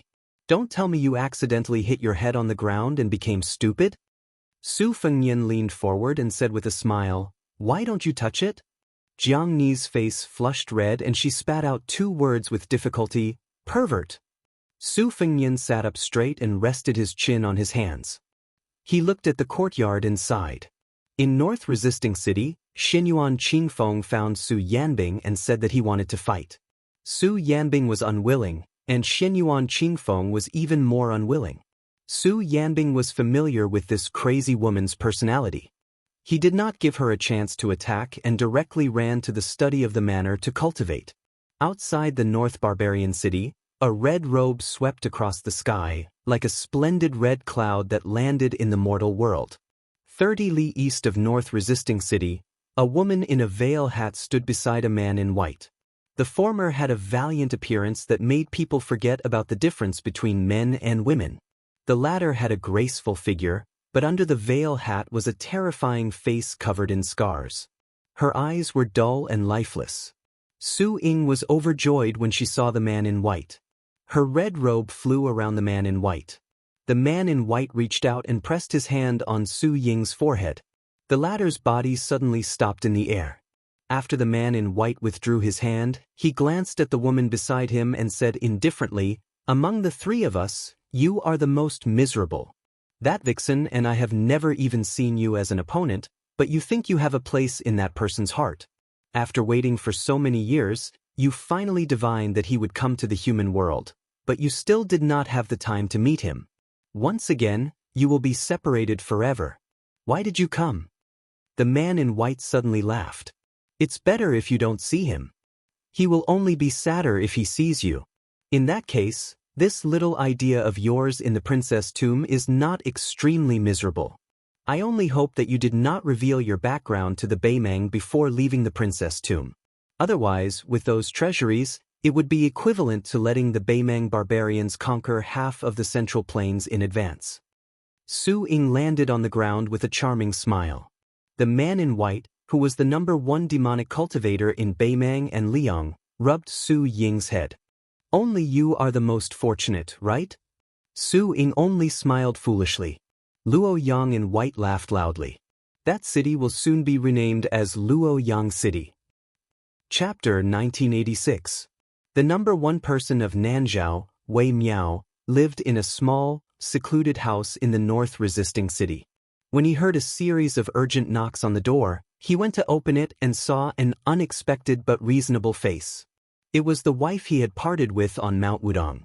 Wei Miao asked helplessly, What are you doing here? Didn't I ask you to go back to Nanzhao? She rolled her eyes and said, Go back your head, why do I need a man to accompany me? I can't sleep alone at night. Wei Miao said angrily, Go find one. She smiled charmingly and said, If I really bring a son of a bitch to you, I will smash your head with a punch. Wei Miao, who was invincible in Nanzhao, couldn't do anything to her. Knowing that she would never leave this time, he accepted his fate and led his wife into the courtyard. This woman, who was born in the 100,000 Barbarian Mountain, looked around curiously. That little handsome brother is too stingy, this house is not worth much. Wei Miao said, It's just a temporary residence, he didn't say that he would give it to us. She curled her lips, This melon child. Wei Miao lowered his voice and said, That person can hear you. She hurriedly changed her expression, as if the young lord was in the small courtyard. She said sweetly, This courtyard is very good. Wei Miao held back his laughter. In the end, this old man and his wife sat side by side on the steps. Although Wei Miao never thought that he and her were a celestial couple, after so many years of traveling in Jianghu together, they met countless heroines and fairies. Wei Miao didn't remember any woman at all. She leaned her head on Wei Miao's shoulder and closed her eyes. "I'm sorry, I can't give birth to a baby for you." Wei Miao stretched out his rough palm and gently caressed her cheeks. He helped her wipe away her tears. This simple and honest man who had never said anything sweet said softly, "Even if there were 10 Wei Miaos, they wouldn't be good enough for you." What really? Night fell. As day and night alternated, a series of thunderous noises suddenly sounded in the sky outside the Bailiang Pass. For some reason, only the young king could hear and see it. The other Wu Dao Grand Masters, who were as powerful as Dong Tai, didn't notice anything unusual. Zhao Chongling appeared on the city walls and laughed. "Everyone, if we do not descend now, what are we waiting for?" An immortal in the sky echoed loudly, "De Chu is the central plains." The scholar took off his shabby Daoist robe and put on a scholarly robe. "Li Mi. What De Chu?" "It's West Chu." A beam of magnificent rainbow light descended into the mortal world and landed on the top of the North Jiebei city. It came with a menacing momentum, but it was silent. Another immortal said loudly, "How can our glorious central plains sink under the iron hooves of the grassland?" Another immortal laughed boldly in the sky. 300,000 cavalrymen guarding the northwest gate of the central plains, fighting to the death for 20 years without retreating. It's fortunate to see it with my own eyes. Another immortal walked out of the heavenly gate and stretched. "My De Feng dynasty was useless in the past. Now it's up to your Bailiang cavalry." A tall and sturdy immortal in black armor looked down at the mortal world. "Oh, the grassland barbarians put on such a big formation. You think you're so great just because you have more people." Immortals and rainbow lights crashed into North Jiebei City one after another. Dozens of banished immortals from different dynasties became Bailiang's fate tonight. The banished immortals fell like rain to the mortal world. The young king with a cold blade at his waist stood under a loquat tree. Zhao Chongling's scattered figure suddenly appeared in front of him. Su Fengnian wanted to say something but stopped. The old man reached out. While he could not touch Su Fengnian's body, it was like he was patting the young king's head. There is meeting and there is separation. Fate comes and goes. Do not be sad. Su Fengnian raised his arms and cupped his fists. He pursed his lips and did not speak. The old man said regretfully, "It is a pity that I cannot help you more." Su Fengnian kept his back straight and cupped his fists like a common poplar tree in the northwest desert. Living and not dying for 1,000 years, dying and not falling for another 1,000 years, dying and not falling for another 1,000 years, dying and not falling for another 1,000 years. The old man's voice was erratic and unclear. He glanced at the new cold blade at the young king's waist and was gratified. "Good blade." Su Fengnian's lips trembled. The old man smiled. "The general told me to pass a message to you. He said that Su Zhao's greatest achievement in his life was not marrying your mother, but giving Bailiang to you. But he felt sorry for you and made you suffer." Su Fengnian shook his head. The old man said softly, "Xiaoyan, princess consort, said that in the past, she always advised you not to get into conflicts with others easily. She hoped that you could be like a gentle and refined scholar. However, if someone makes you angry in the future, it would be a waste not to beat them up." Speaking of this, the old man looked helpless. In his impression, the princess was not such a woman. The young man nodded gently with tears on his face. The thin old man closed his eyes and seemed to be listening attentively. He said sarcastically, "Huh? It seems that I heard the sound of the horses of my Su family's iron cavalry, and it is quite loud." The old man opened his eyes and asked Su Shao as he did when he was in his prime. He asked with a smile, "What should we do?" Prince Su Fengnian loosened his fists and reached out to hold the hilt of his blade. He laughed loudly, "What should we do? It's very simple. Kill them. In the end, only the sound of the horses of my Su family's iron cavalry will be left on the battlefield." The old man finally closed his eyes. Before his soul dissipated, this strategist seemed to be reminiscing about the past and imagining the future of peace and prosperity. He said softly, Xiaoyan, that's right. Chapter 1987. Year 3 of Xiangfu, Autumn. The yin energy grew heavier, and the dew turned white. The coldness of the central plains was the heaviest at the northwest border. In the twilight, 400,000 grassland cavalry troops set up camp outside of Jubei City, endless and endless. The war horses neighed, gathering like thunder. From time to time, there were dozens to hundreds of small groups of cavalry coming out of the battle formation and approaching the North Rejection City quickly. Then, when they were at the edge of the shooting range of the crossbows, they raised their heads and looked up, pointing their horsewhips and sabers at the top of the city wall in an arrogant manner. Just on the north city wall of Jubei City, there were 40 of the expensive ballistae that were hailed as the most important weapon of the country. Their range and power were far beyond the imagination of the grassland. The spring and autumn war armor Yi Baikue had once exclaimed on the west wall battlefield, 9 oxen crossbow, 1 arrow can destroy a mountain, 300 steps, can kill a grandmaster. However, for some reason, facing the Beimang cavalry troops that were outside the range of normal crossbows, the Bailiang city wall ballistae did not move at all. They did not show any signs of using this top-grade weapon to show off their might. Beimang had actually already experienced the power of the Hutu city ballistae. However, the group of grassland pickers that were responsible for sieging the city, at that time South Yard King Dong Zhuo attacked Hutu city without caring about the casualties, causing the other divisions to suffer heavy casualties. Today, most of them were still licking their wounds in the grassland territory and did not participate in this southern expedition. In the first battle of Liangmang, General Yang Yuanzhan, who led the army to attack Heluku, Yuzhou, died for his country. If Bailiang didn't want to exchange the head of this old general for the corpse of Lu Jinu in Huda City, Yang Yuanzhan's body would probably continue to be one of the piles of bones in a certain capital temple at Heluku. As for Deputy General Zhong Tan, who made meritorious contributions in breaking Huagong City and Heluan City, he was defeated in the Battle of Miyun and was still imprisoned in Jubiai City. Dong Zhuo was in the north mainly attacking Huayang Pass and did not follow the army to the south to Jubiai City. Therefore, the Beimang army's impression of Bailiang was still the word iron cavalry. Of course, this was all thanks to Dong Zhuo, who used a stratagem to break Huda City. Even though Dong Zhuo had resigned as the king of South Courtyard, he had reminded his colleagues in the southern imperial court that Hutu City, the first town in the northwest border, was extremely difficult to attack.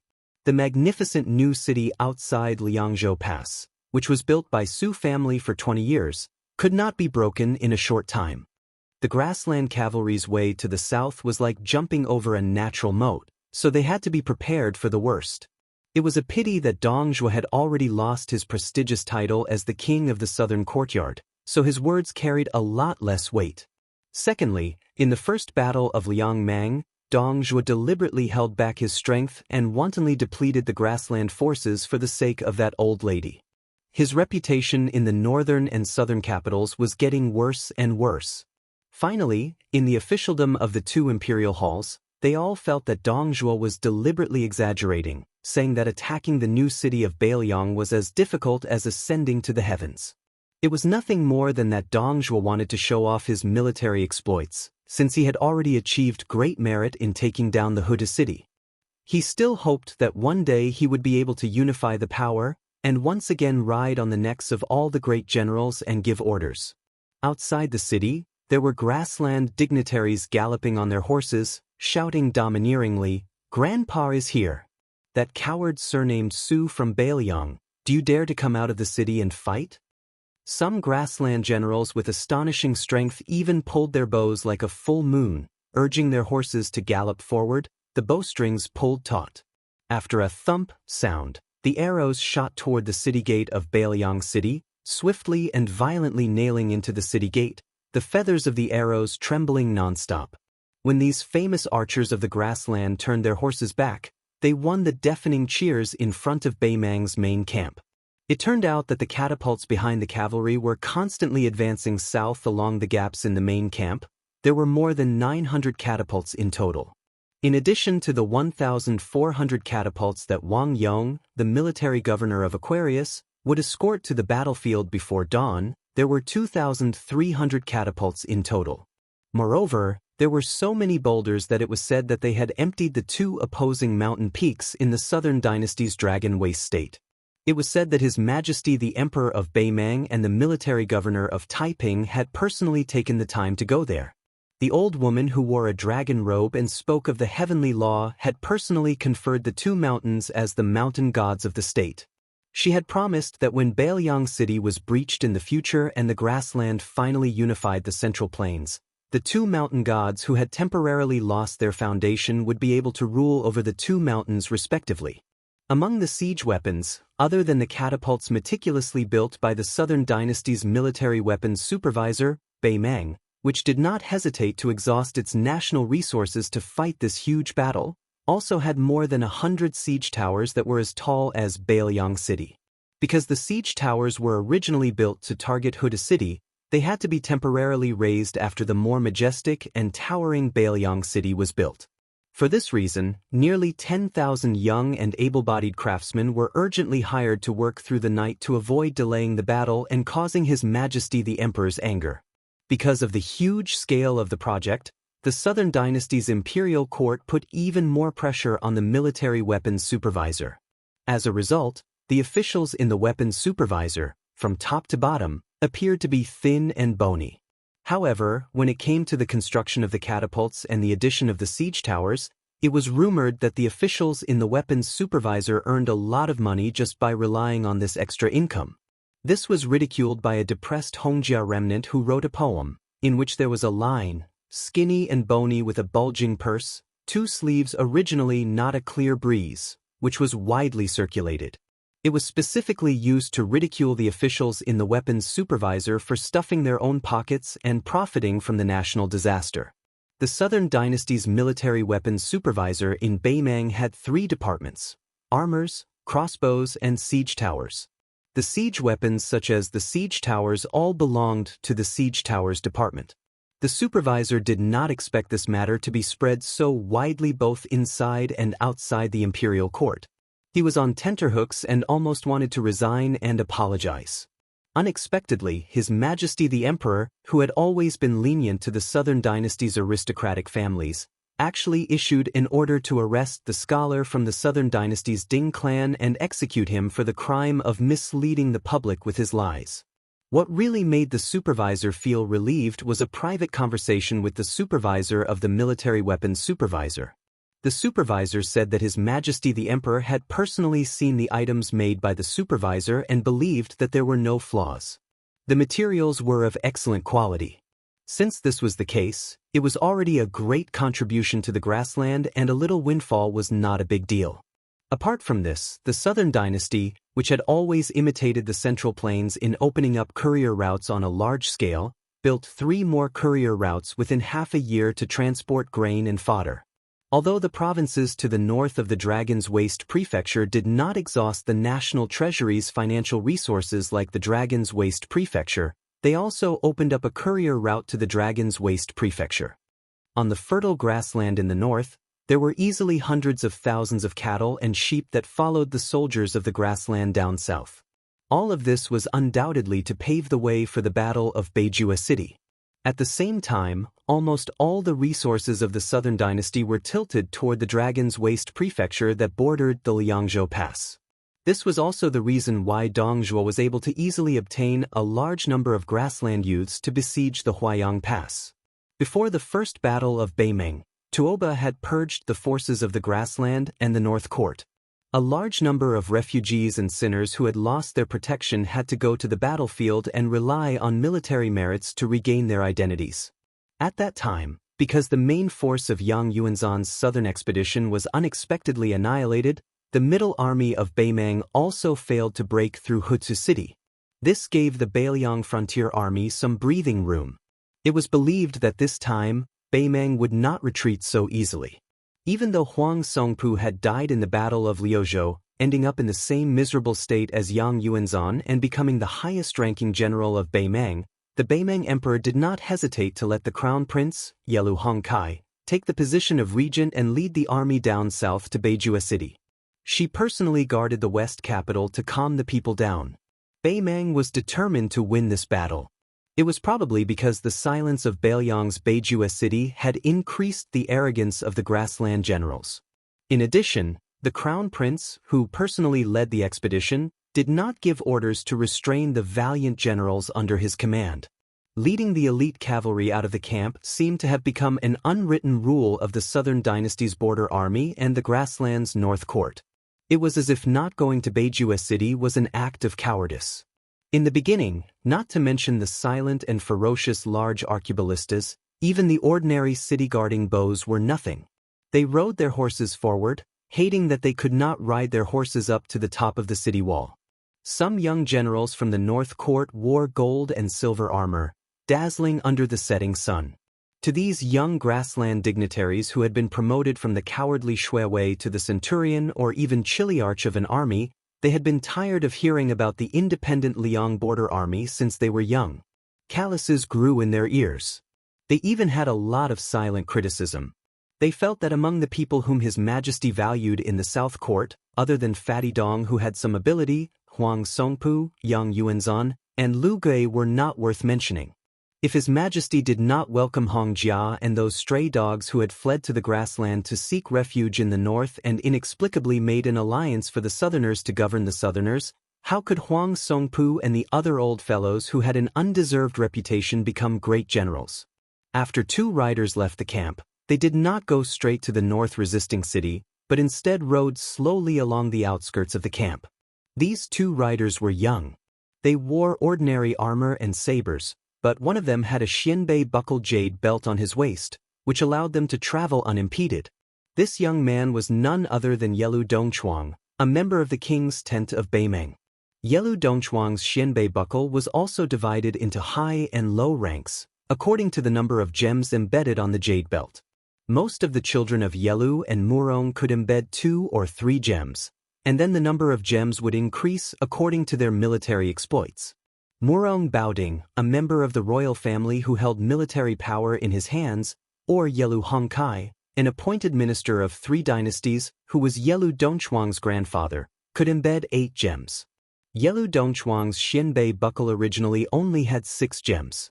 After he was conferred the title of Zhenghua General and Assistant Minister of War of the Western Capital, he added a large cat's eye stone to one of the 4 military towns, including the tiles of Gentleman's Pavilion. He should have stayed in the Western Capital Temple or one of the 4 military towns at the border of Gusai Prefecture, but this time he made an exception and followed the army to the north resisting city. He and the young knight beside him were both middle army supervisors. Chapter 1988. Yelu Dongchuang was short and dark-skinned, but he had the ferocious aura of a wild wolf. He turned around and smiled at the young man beside him. "Tuoba Chiyun, you've made great contributions, but we can only stare at each other. Don't you feel aggrieved?" The other young man was Tuoba Chiyun, the eldest son of Beimeng's military god, Tuoba. He was the leader of the 4 great Chunjibo in the grassland. Compared to Xia Chunjibo, Zhong Tan, Qiu Chunjibo, Bo Erhui, and Dong Jabo King Jingchong, he had a stronger background. Originally, Zhong Tan was the most favored one.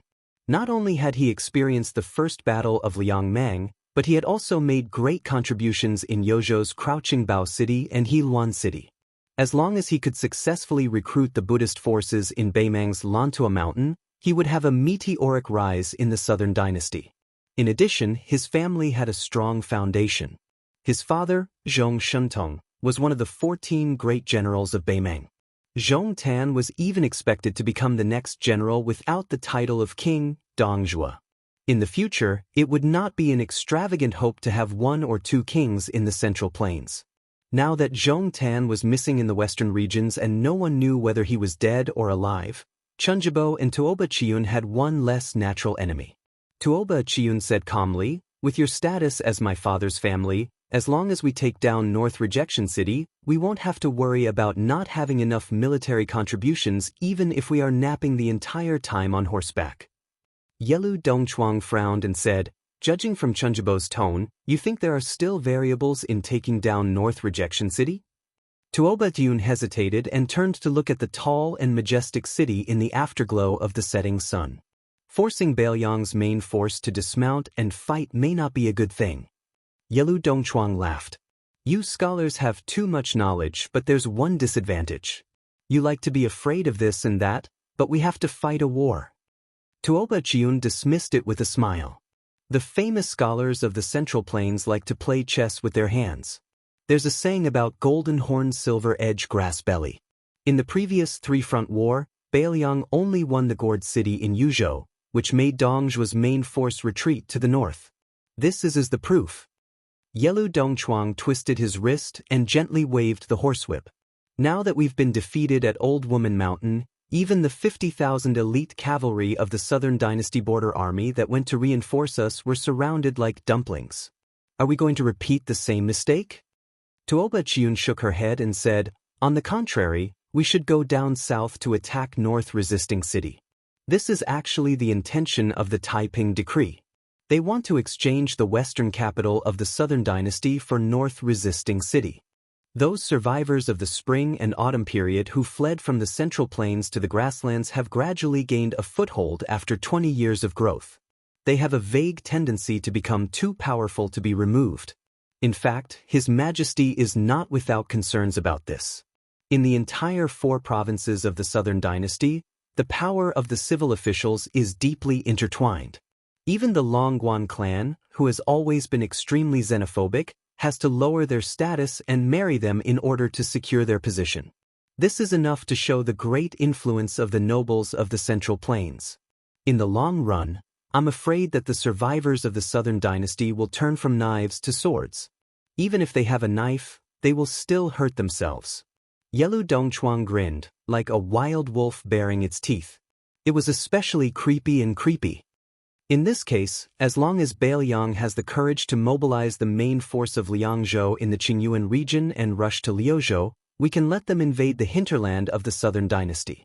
After all, those who die are inextricably linked to the survivors of the spring and autumn period. We can just take it as helping the grasslands to eliminate some hidden dangers. It's fine if they kill by mistake. In the end, the western capital's temple will be completely clean. It's equivalent to the cavalry of Bailiang helping His Majesty to be the executioner. The Taiping Decree is really ruthless. Tuoba Chiun sighed with emotion in a low voice. This kind of method, maybe he learned it from the people of the Central Plains. Yelu Dongchuang curled his lips. When we take over the Central Plains, I'll definitely make those scholars suffer and make them disgrace themselves.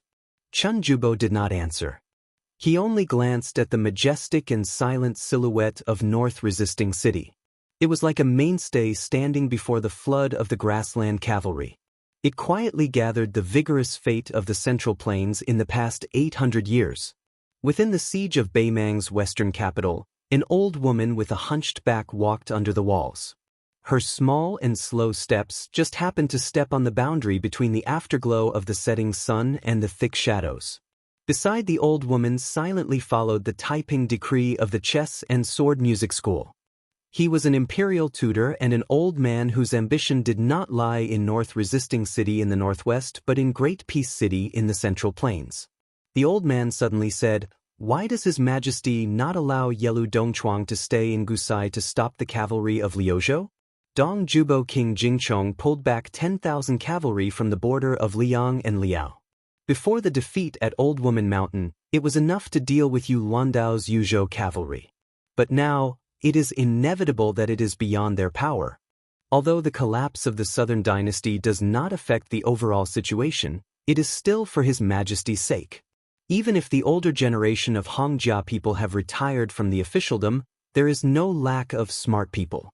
Perhaps they will be wary because of this. The old woman who did not have anyone to support her staggered forward. She coldly said, "I heard Li Mixi say that Wang Du has been well behaved for 20 years. Recently, I don't know if it is the final radiance of the setting sun or if it is for the sake of his descendants, but he has secretly contacted many important people. It is better to be safe than sorry. Little Wang Jingchong, let him sacrifice his life for the country.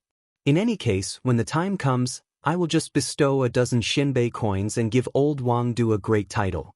Compared to the younger generation, the older generation of people like Wang Du who have survived until now are more like thieves. Back then, I had already paid close attention to their subtle influence on the officialdom of the Southern dynasty. Unexpectedly, I was still unable to stop their infiltration. I was kind enough to take them in and give them a bowl of rice to keep them alive. In the end, they left me with such a mess. Chapter 1989. The old woman's tone grew heavier as she said sternly, "Our grassland cavalry has been fighting for hundreds of years. Since Dafeng dynasty, we have been invincible. We relied on killing enemies. If we had selfish desires, we would divide the spoils after the war. How could we be like Gourd Mouth of Yuzhou and Old Woman Mountain of Liuzhou, who schemed before the war and were blinded by selfishness? If not for Wanyan Yinjiang from the Longguan clan, I would have used the cavalry of Liuzhou to help the South dynasty. I would not have spared these Longguan parasites that have been living on the grassland for generations, including the Wanyan clan. They deserve to die. They deserve to die." The Taiping commandant sighed softly. The agitated old woman slowly calmed her emotions. She squinted at the bright and dark boundary under her feet. It was like the border between two countries, but also like the boundary between yin and yang. The old woman said slowly, "Yelu Dongchuang, who has a good grandfather to help him strategize, my cousin Murong Baoding, who believes in every man for himself, and even General Zhong Shentong, all of them have wild ambitions. They seem to be shrewd, but in my eyes they are not as smart as Dong Zhuo. Only Fatty Dong, who is full of oil, is the most adaptable. No one is willing to attack Huayang Pass because they don't have much military merit. Even if they succeed, only Chu Lushan's head can be seen. At that time, they will suffer great losses and at least hundreds of thousands of casualties. In this way, even if I agree to be conferred the title of Marquis according to military merit, without troops, an ordinary person will not be able to hold the position. Therefore, when I asked Murong Baoding to attack Huayang Pass, the Jiefang commandant of Orange Province acted as if his parents had died. He asked for so many Ruan cavalry and still felt that it was not enough. He wanted to work but not put in effort. What is the big picture? He clearly knows the importance, but he is unwilling to take care of it. How hateful!" The old woman sneered. "As long as Dong Zhuo can take Huayang Pass, even if he can't participate in the attack on North Resisting City, I will give him the title of King of the Southern Courtyard and let him lead the army into Bailiang Pass." The magistrate of Taiping frowned and said, "That would be Chen Zhibao, who was conferred the title of prince by Li Yang and is now a vassal of Western Shu. Letting the tiger return to the mountain is a disaster as big as the sky." The old woman laughed in a low voice. "Legacy? We don't even have many days left to live, so why should we care about the life and death of the two ingrates of the Yelu and Murong family?" The magistrate of peace was silent. The old woman comforted, "Teacher, as long as the hooves of the grassland cavalry step onto Great Peace City, step onto the Guangling Road, step onto the southernmost land of the Central Plains, you and I will not be forgotten in history. As to who will sit on the dragon throne in the end, what does it matter if it is Yelu, Murong, or Dong?" Taiping Ling smiled bitterly and said, "If we can unify the world, then fewer deaths will be a good thing."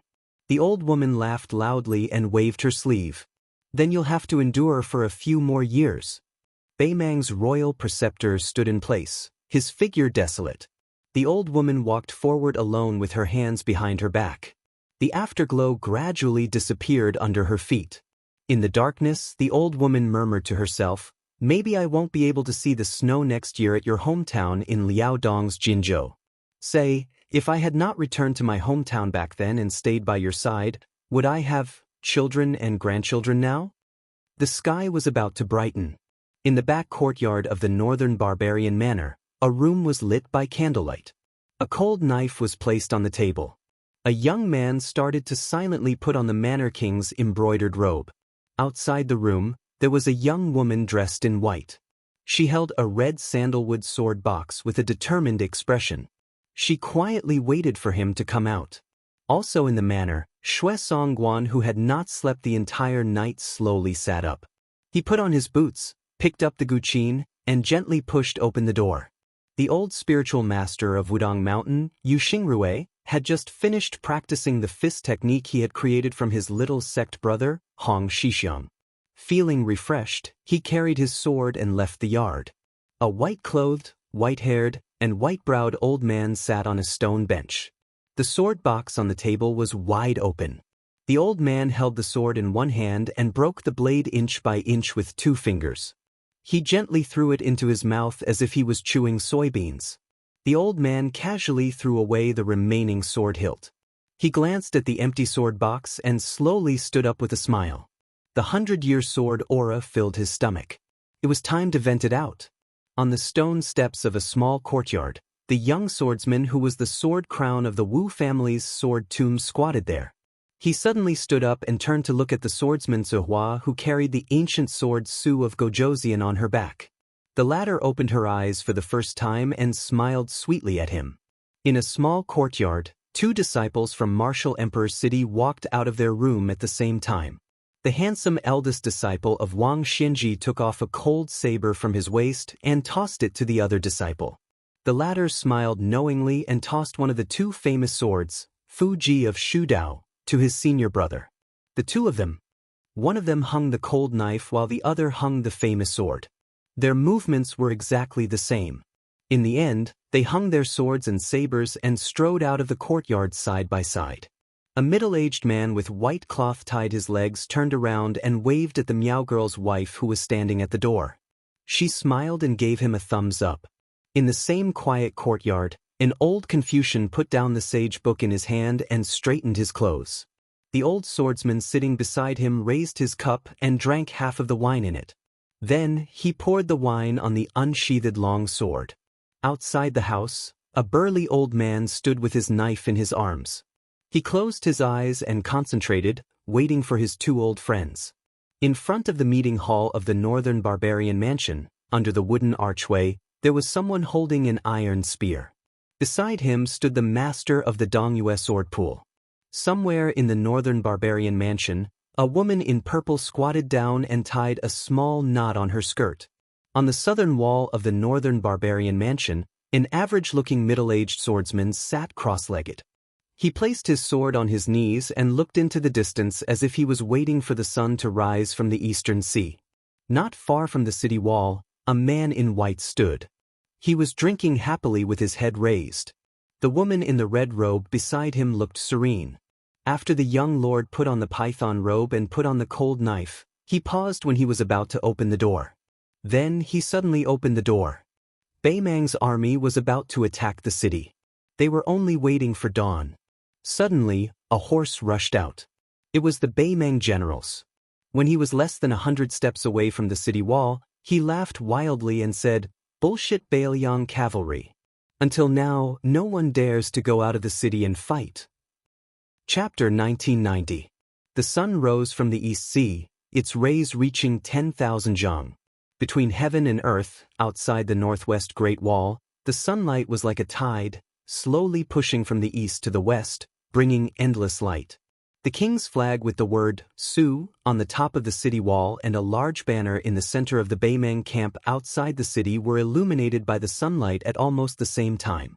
Under the banner of Beimang, the crown prince of Beimang was riding a Fergana horse, his body covered in dazzling golden armor. He was looking at the top of the city wall in the south, his face full of satisfaction and a smile.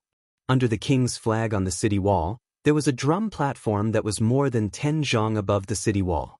A young woman dressed in white walked up the steps and stood in front of a large cowhide drum. She took off the sword case on her back and smashed it heavily on the ground. Then she took a step forward, seemingly hesitating. Finally, she took a deep breath, picked up the drumstick, and held it tightly. The old generals and soldiers of Beimang City who had experienced the spring and autumn war couldn't help but feel excited when they saw this scene. Perhaps the true backbone of the Bailiang Frontier Army, the most powerful Bailiang cavalry in the world, already belonged to Li Mofan, Lu Yanchao, and Ning Amei, these outstanding generals in their prime. It wouldn't even be long before the military power passed to younger generals like Yu Luandao, Chao Wei, Ko Jianghuai, and Xieshi. This was like a person's life and death, it couldn't be resisted. However, in the hearts of the old Bailiang soldiers, especially those who had personally experienced the Spring and Autumn War and the Battle of the Western Wall, the memory of the big drum and the white dress was still fresh in their minds. For this brand new city at the northwest border, The most important thing, second only to the hanging of the plaque, was not the official completion of the great general's residence, but the construction of the stage and drum set, which seemed rather inconceivable to outsiders. This big drum came from the treasury of Mount Qingliang and had been kept by the Su family for many years. Even the drumstick had a long history. The drum was made during the Battle of the Western Wall. After the butcher Su Shao was made king and took over the northwest, it followed the Su family's army into Beiliang. Since ancient times, there had been a saying in the military that one should advance upon hearing the sound of drums and retreat upon hearing the sound of drums. This was also the origin of the saying, beat the drum and beat the sound of drums. According to the teachings of the Yinyang school of the Great Qin dynasty, the birth of spring, the growth of summer, the harvest of autumn, and the storage of winter were all part of the natural cycle. Drums were made of wood, which symbolized the growth of qi. In the Central Plains, it was said that after the Su family in the northwest left the Central Plains and went to the border, the Beiliang barbarians had a tradition of, after the Western Wall, the Su family did not listen to the sound of the drum and only beat the drum. Most of the people in Liang were skeptical. No army in the world, no matter how majestic and elite, could truly only fight and not retreat. It must be an exaggeration. The drum was still the big drum made of cowhide, but the woman was no longer the woman from before. However, the sword box was still the same, the white dress was still the same, and the devastatingly beautiful woman was still the same. The woman turned her head to look at the horse path. The slender figure was slowly walking to the middle of the city wall, towards the top of the city gate where the horizontal board was hung. He was wearing the king's robe from Lingzhou's golden thread weaving bureau. Under the sunlight, the black and gold robe shone brightly. As if he had sensed the woman's gaze, the young man turned his head back and smiled at her. The beautiful woman, who was originally a little uneasy, suddenly calmed down. She had never told him that as long as she could see his figure, she would feel at ease. She lowered her head and glanced at the red sandalwood sword box by her feet. Then she slowly raised her head with a determined look in her eyes. She held the drumsticks with both hands and was ready to beat the drum. Now, she was going to be like the female sword fairy Wu in the past. She was going to do it for Beiliang, for the northwest, and for him. Below the city wall, the generals of Beimang were shouting that no one in Beiliang dared to fight. His laughter grew louder. He leaned back slightly and raised his head to look at the city wall of North Jiebei City. The tall and sturdy man from the grassland was arrogant and proud. He really did not care about the clanging iron armor on the city wall. However, when he saw the king of Liang's embroidered robe appear right above the city gate, he could not help but tighten his grip on the reins. He sat up straight and subconsciously pressed his hand on the hilt of his long saber. He didn't stop while he was ahead, immediately turning his horse around and leaving. Instead, he openly raised his head to look at the legendary king of Liang with a different surname. Behind this Dragon Waste province major who had 400,000 grassland cavalry as his backer, was a 400,000 grassland cavalry. Even though he felt a bit of panic inwardly, his burning desire for power suppressed that fear. He understood incomparably clearly that with the two armies clashing today, his words were destined to spread throughout North Jiebei City. Soon, it would spread throughout the grassland's two capitals and northern Liang Pass. It would even enter the ears of the emperor, as well as that young monarch of Liang from Great Peace City. Even if he did not go to the battlefield to kill the enemy, this was already a monstrous military achievement. It would be heard by the heavens and no one could hide it. If he could say a few words to the young king of Liang, it would help him become famous in the two dynasties. Therefore, he calmed his thoughts and deliberately turned his horse around. He pointed his whip at the top of the city wall and shouted while knowing the answer, "You are Su Fengnian?" Unfortunately, the young man's gaze was cast on the Beimang camp as if he was looking for something. He did not pay any attention to the generals who had taken the first merit with just a few words. The Beimang generals who had asked for a snub were about to continue to provoke him. Unexpectedly, the knight in golden armor under the banner waved his hand. Horns sounded from the Beimang army and the siege began. The black mass of Beimang infantry took the lead and slowly moved forward from the north to the south like a swarm of locusts. Looking north from the top of the city wall, Among the dense swarm of locusts, there were 2,300 catapults of different sizes. Under the busy supervision of the officials of the Southern Dynasty, they finally took root in various places and formed an arc with Beimang City as the center. Beimang's catapults were divided into 6 types. There were huge catapults that needed to pull more than 200 people and small catapults that could be successfully driven by 20 to 30 strong catapults. Compared to the first time Beimang's catapults appeared on a large scale in the Battle of Huda Town, this time not only the number of catapults was more shocking, but also the large catapults made up the majority. This naturally meant that Beimang City had to endure more terrifying, heavenly maiden scattering flowers. The downpour would not stop until Beimang used up all the boulders in the 2 mountains. Among the swarm of locusts, there were also special arquebulisti made by the Southern Dynasty army.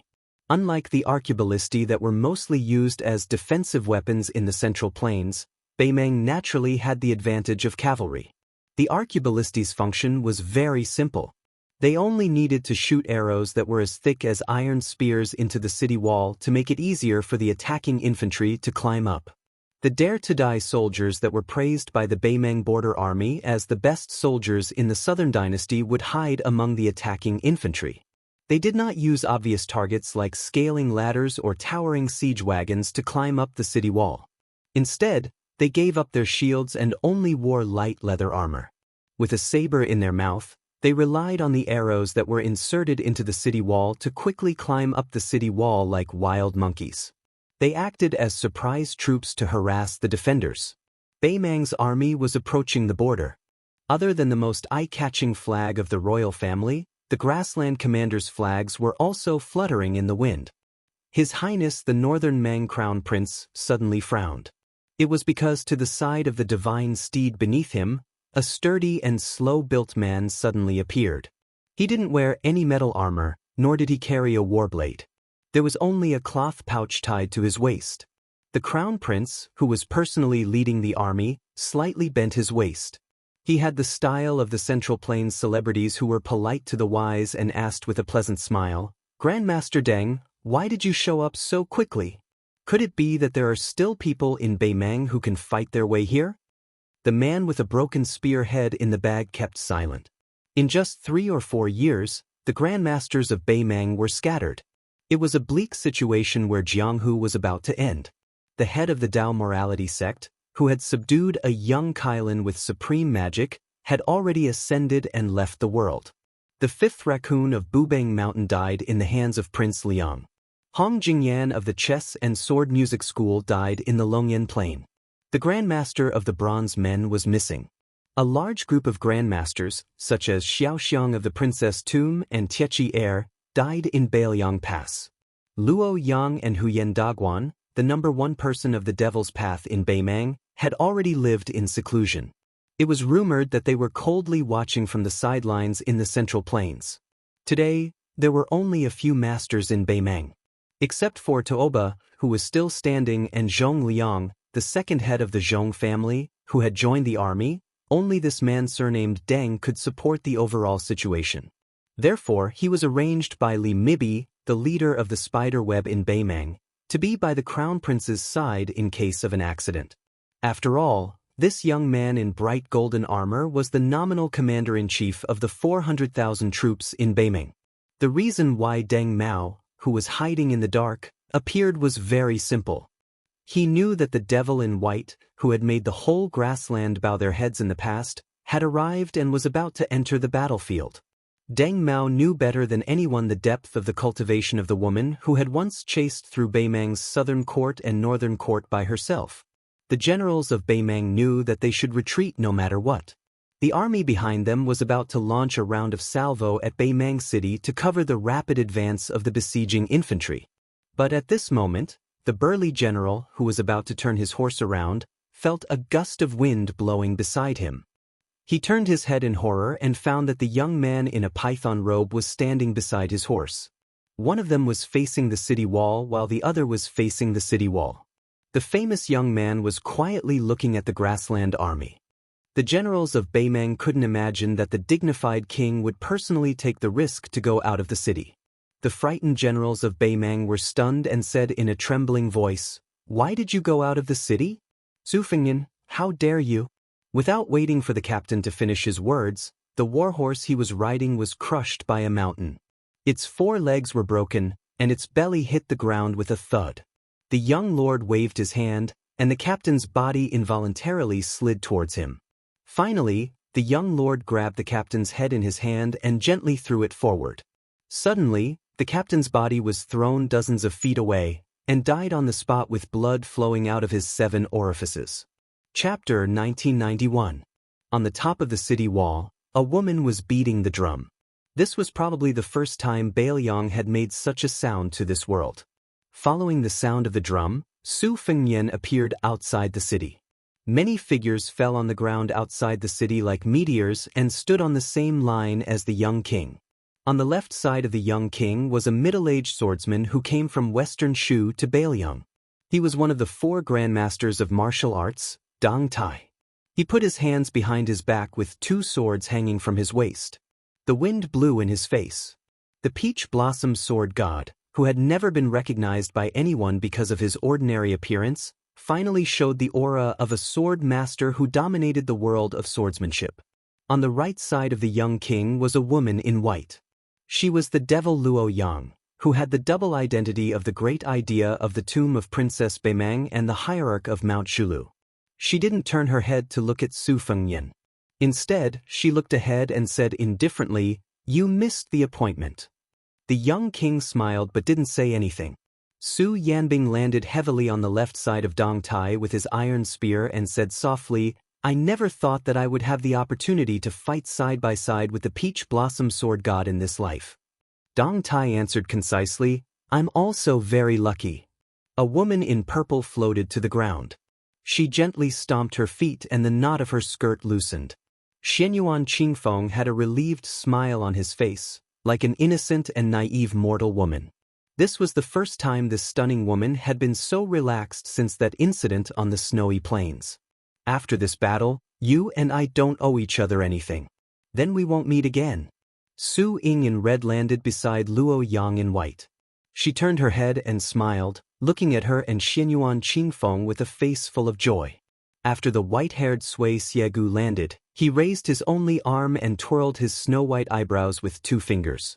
This old man who had eaten countless famous swords in the world still didn't use a sword. He just gently exhaled. A cup of wine filled the sun and moon, and a breath could destroy the 5 mountains. The blind female zither player, Shui Songguan, stood with her zither in her arms. Her head was slightly tilted as she pressed her fingers gently on the strings of the zither. Knocking one's finger to ask for longevity, knocking one's finger to break longevity. Wu Luding, the current sword crown of the Wu family's sword tomb, looked at the Beimang army in front of him and clicked his tongue. Compared to the battle formation our Wu family's old ancestor encountered back then, this is much bigger. In the future, I must brag to Wenbushing. After this experience, I can be considered to have seen great winds and waves. Sword attendant Cui Hua, who had been keeping her eyes closed, turned her head and looked at the city wall. She glanced at the woman in white who was beating the drums like thunder. After retracting her gaze, she whispered, "Am I a little ugly and have a bad temper?" Wu Luding was stunned. He grinned and said, "Cui Hua, ever since I ate your pickled cabbage, you are the best match for me, Wu Luding." Of course. Not far away, Wudong's great spiritual master, Yu Xingrui, who was carrying a peachwood sword on his back, laughed. "Kid, you do have some of my junior brother's style." On the other side, the knife master Mao Shulang, the old Confucian scholar Cheng Baishuang, and the chief guest of Nanjiang's Dragon Palace, Ji Lu, stood side by side. Mao Shulang closed his eyes and rested his mind. His palm pressed against the hilt of the knife at his waist. Lu Ying squinted his eyes and looked towards the north. The Beimang army was surging towards them like a flood. He was calm and composed. Cheng Baishuang, who was only a step away from the realm of Confucian Saint, had one hand behind his back. He raised his other hand and stroked his beard. He looked towards the sky and muttered to himself, "Mister, who said that we scholars have no guts?" On the far left, the number 1 person of Nanzhao, Wei Miao, crossed his arms in front of his chest. Beside him was the Dongyue sword pool's master, Chai Qingshan. Wei Miao asked with a clumsy Central Plains accent, "Master Chai, I heard that the Dongyue sword pool's scenery is very good?" Chai Qingshan nodded and smiled. "It's not as dangerous and remote as your Shiwan Mountains, but it's also unique. If Mr. Wei has the chance to visit my Dongyue sword pool in the future, I'll definitely take out the 3 jars of apricot wine to treat you." On the far right, Yu Groom and his junior brother Lu Huang each had a knife and a sword at their waists. The sword they had was one of the world's 10 famous swords, Fuji, while the knife they had was just an ordinary Bailiang knife. Lu Huang said seriously, "Don't forget about the agreement." Yu Groom laughed it off. Outside the Northwest Pass, on the front line, 18 people. In the Beimeng army, Chun Ju Bo, Tuoba Chiyun, and the royal relative Yelu Dongchuang looked at each other. The latter finally said, "Is this okay? Is Bailiang's final struggle?" Tuoba Chiyun turned her head and looked to the south. She didn't answer the question and said slowly, "The Crown Prince's broken spear Deng Mao, your second uncle Zhong Liang, and the Orange Province's disciplinary officer Murong Baoding. There are only 3 grandmasters of martial arts. Even if Spiderweb Li Mixi has a backup plan, it still seems to be a little difficult." Yelu Dongchuang's mouth twitched. "Will your father be absent from such a soul-stirring battle between grandmasters?" There was some regret in Tuoba Chiyun's eyes. She shook her head and sighed. "My father never said that he would come here in person. Maybe he really will miss it." Yelu Dongchuang curled his lips and waved his whip. He said lazily, "That would be the biggest regret in life." At this moment, in the open space between the 2 horses, a burly figure appeared out of nowhere. His arms reached to his knees, and there was a faint golden light flowing around his body. He was like a golden dragon python floating in the clouds. The newcomer said expressionlessly, "You two immediately retreat 10 miles. Tuoba Chiyun, the noble Beimeng's disciplinary officer, turned her horse and rushed to the north without saying a word. Even the arrogant and unruly Yelu Dongchuang, after hearing this man's words, did not hesitate to retreat with Tuoba Chiyun. When this figure appeared in the Beimeng army, Deng Mao, who was guarding the Crown Prince of Beimeng, Devil Zhong Liang, who was on par with General Zhong Shuntong, and disciplinary officer Murong Baoding, who was at the front line of the army, all 3 of Beimeng's top masters were shocked. This person stood in the same place, as motionless as a mountain. Although he was on the ground, his aura was as majestic as the Kunlun of the ancestral dragon. On the North Jiebei city, the sound of the drum was the loudest.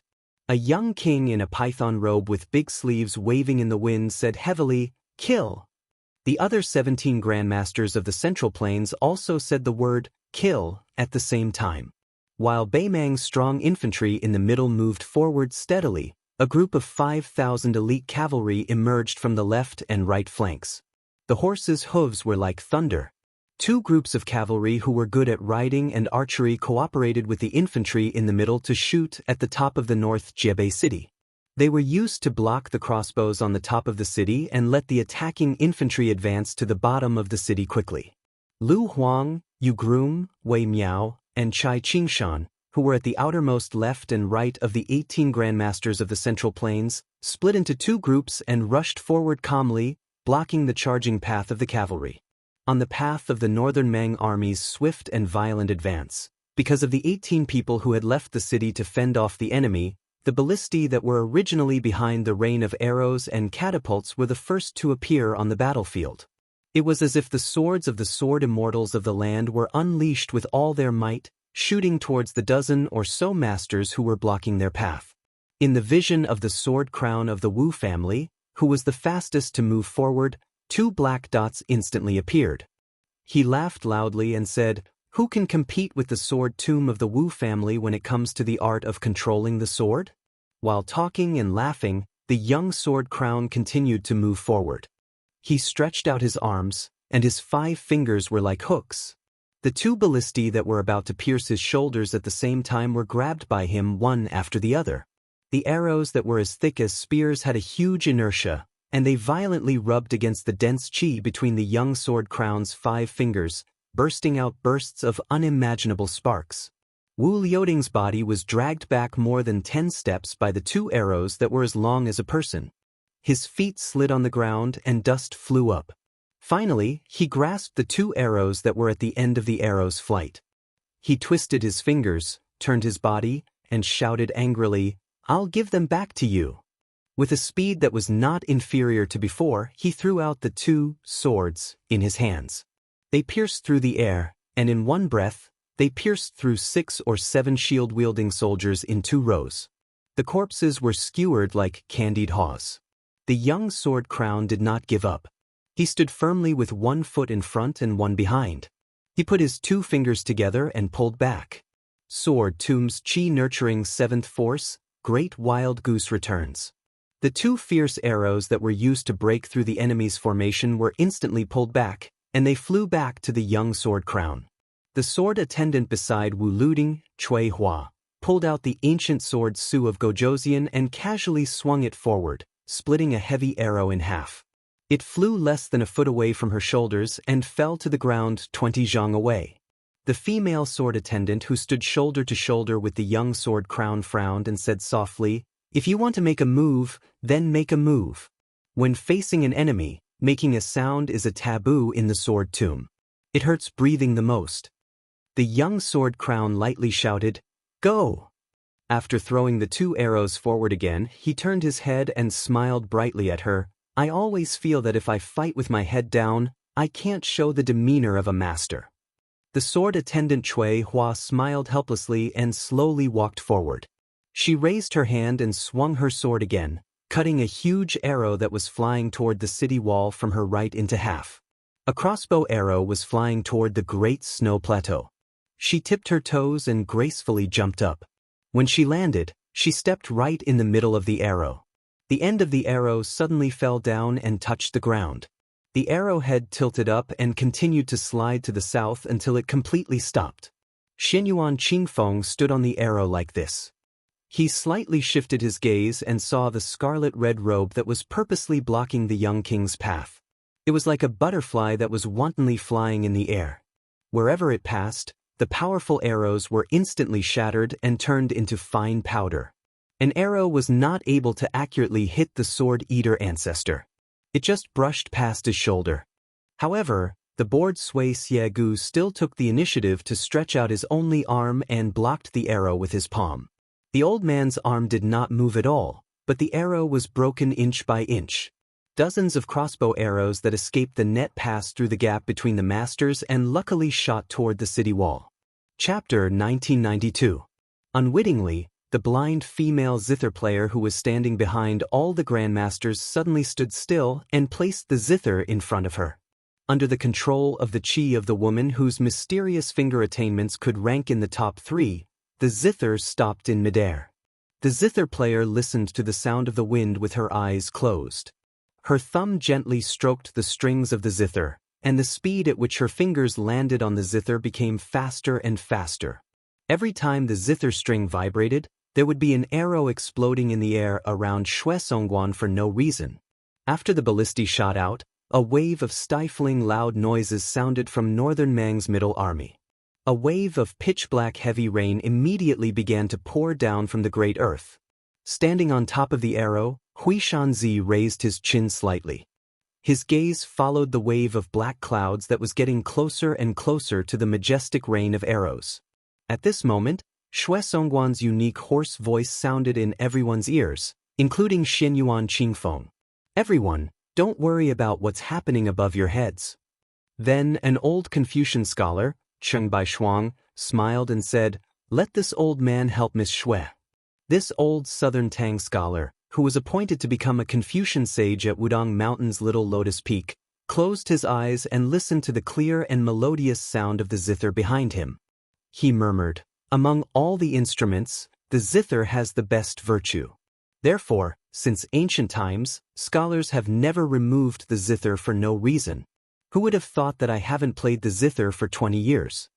Shuesongguan faced the wave of arrows that covered the sky and covered the earth. She took a deep breath and pressed her hands on the zither strings for the first time. When she strummed the strings with all her might, Cheng Baishuang shouted, "Great music without sound." Great music without music. Tens of thousands of Beimeng arrows stopped in the air outside the city, responding to the voice of the southern Tang scholar and the strings of the western Shu zither player. Xue Songguan bent her little finger and hooked onto a string. She suddenly broke it. The wave of arrows that suddenly stopped in the air outside the city all shattered and fell straight down. The expressionless Xue Songguan's mouth leaked a trace of blood. Cheng Baishuang, who was extremely sensitive to people, turned his head and looked. The blind zither player, who had her eyes closed, shook her head slightly, indicating to the old Confucian that she was fine. Even though these northern Liang and Liyang martial art masters were standing in front of the great army, northern Mang's middle army still steadily advanced according to the established plan. This was especially true for the shield-wielding infantrymen at the front. It could be said that almost all of them were unafraid of death, their hearts filled with the resolve to die. Of the left and of the people. Jian Guan of the Wu family's sword tomb carried a crossbow arrow on his shoulder. His hands were lazily placed on the arrow. Beside him, Jian Zihua was holding the Su of Gojouzian. On the other side, Mao Shulang finally unsheathed his sword. The name of the sword was Ezhua. Jilu, and held his sword in front of him. His finger gently flicked the sword. The sound was clear like the cry of a young phoenix. 10 steps behind the young Luoyang were Mount Hui Shenyuan Qingfeng, Mount Hui Sui Xiegu, and Wudong Yu Xingrui, the 3 martial masters.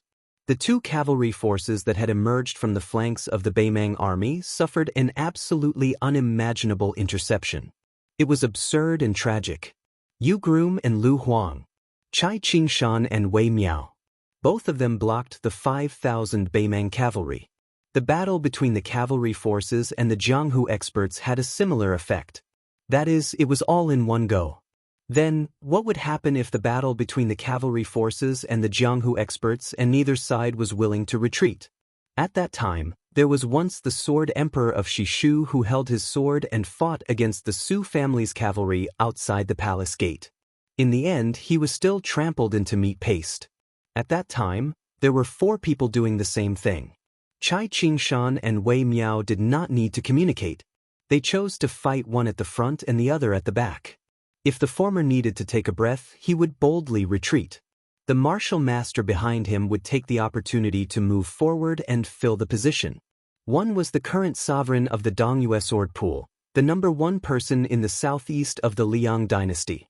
The other was the leader of the Nanzhao Wulin, the number 1 expert in the southwest. Chai Qingshan wore a green gown and held a 3-foot sword. His aura was like a rainbow. If he held his sword vertically, the Beimeng cavalry would be split in half. If he held his sword horizontally, the men and horses would be cut in half.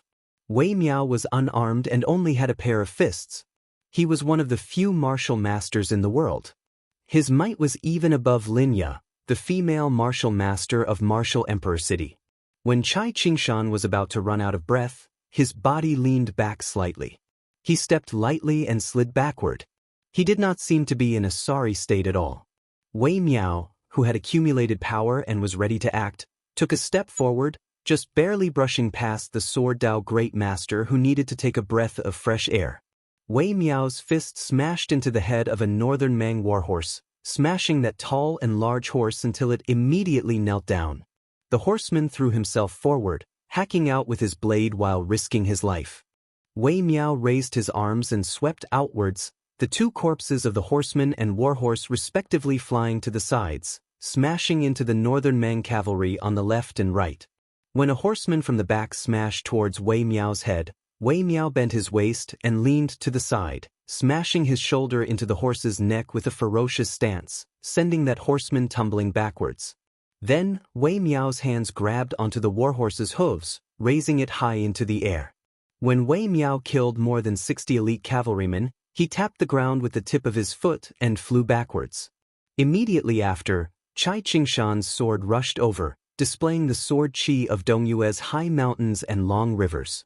Under Wei Miao's flawless cooperation, the 2 sword masters who had never met before did not allow the Beimeng cavalry to advance even half a step. On the other side, the 2 proud disciples of Wang Xianxia, who claimed to be the second in the world for 60 years, Wu cities Yu Groom and Lu Huang were even more radical than Chai Qingshan and Wei Miao.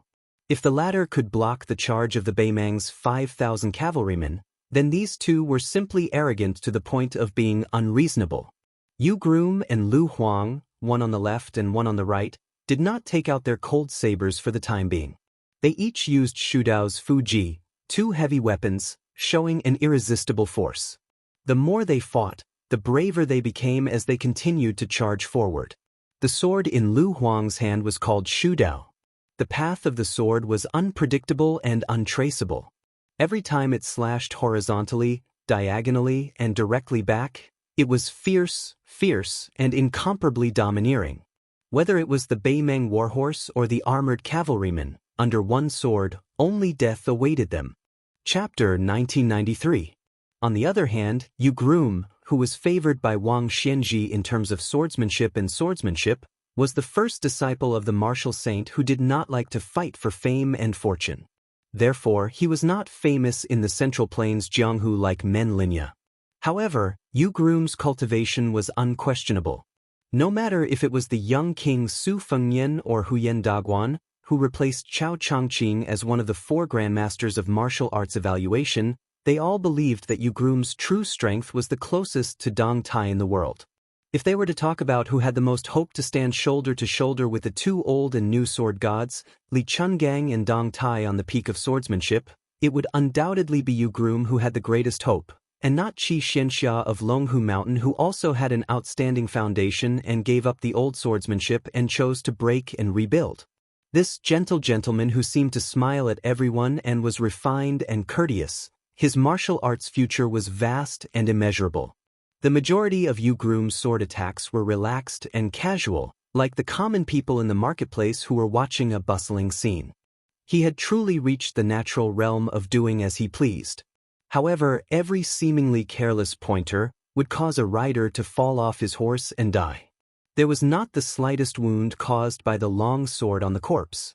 However, compared to Lu Huang's bold moves, the leisurely Yu Groom's chiseling speed was clearly a level slower. In front of him, Lu Huang turned around and casually lifted the head of a Beimang rider with his sword. He smiled at Yu Groom behind him and said, "I killed 16 more riders than you, how is it?"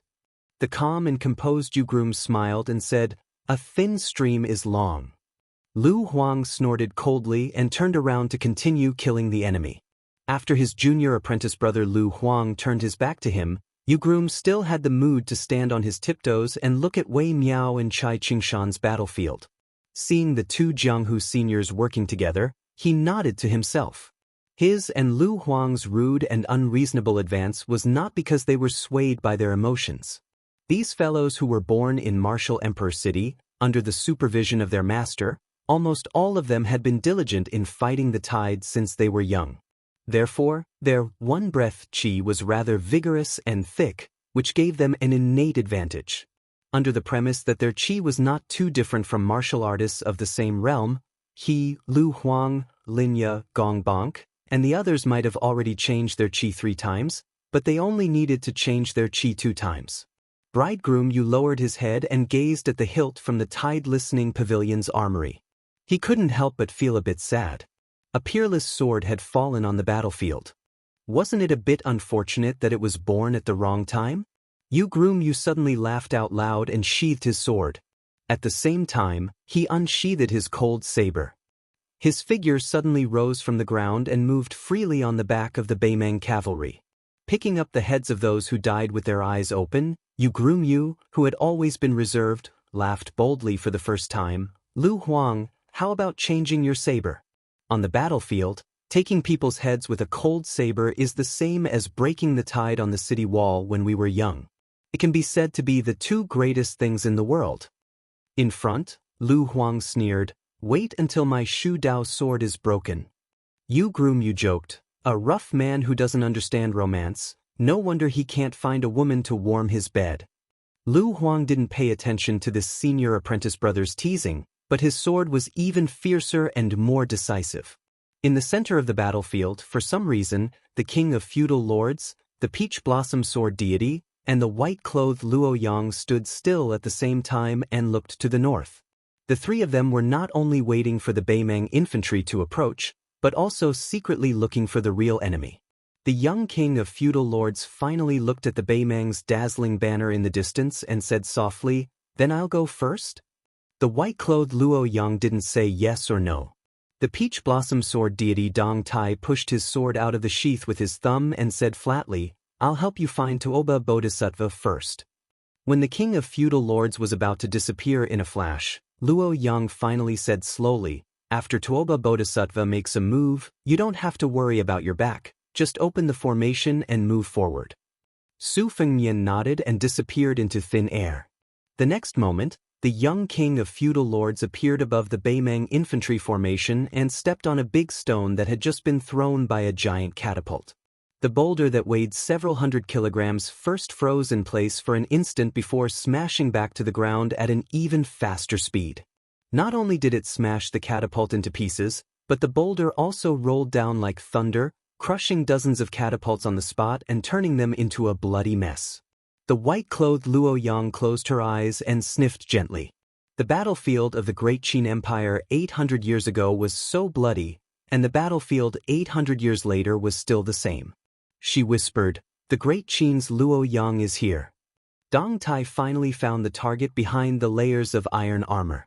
He slightly leaned his body and then gently flicked the sword with his thumb on the hilt. The Taiya sword that had never followed the peach blossom sword deity out of the Wu family's sword tomb was finally unsheathed today and could show its peerless charm to its heart's content. This flying sword was too fast, the sword chi was too long, and there was too much sword will.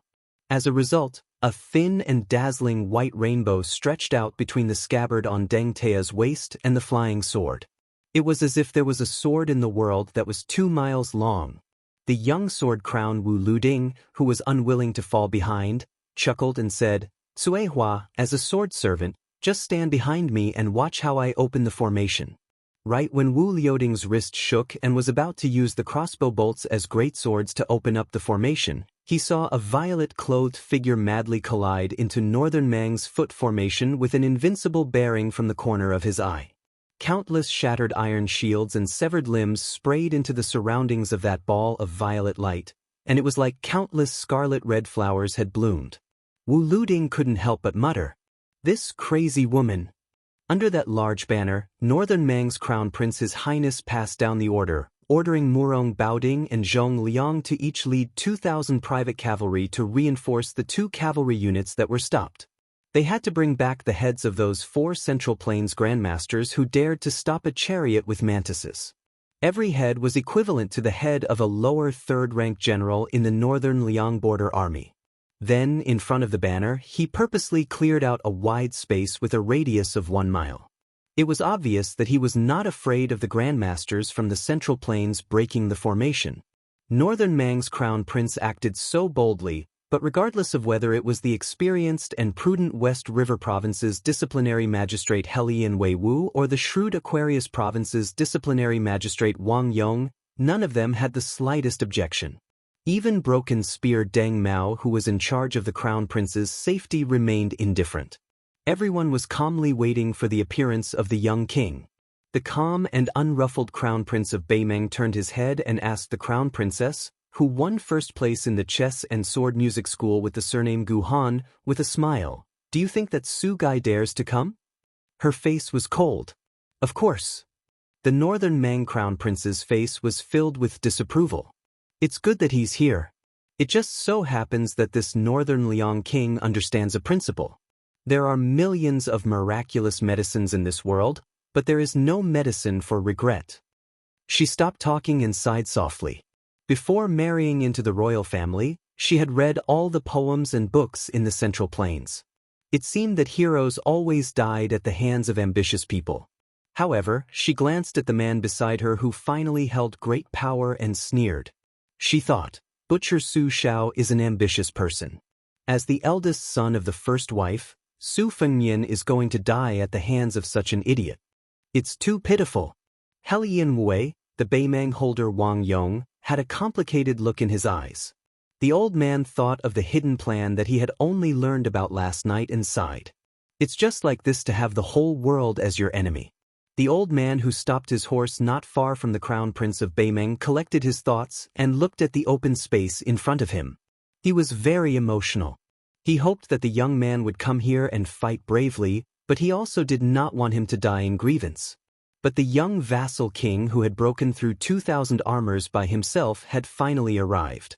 Chapter 1994.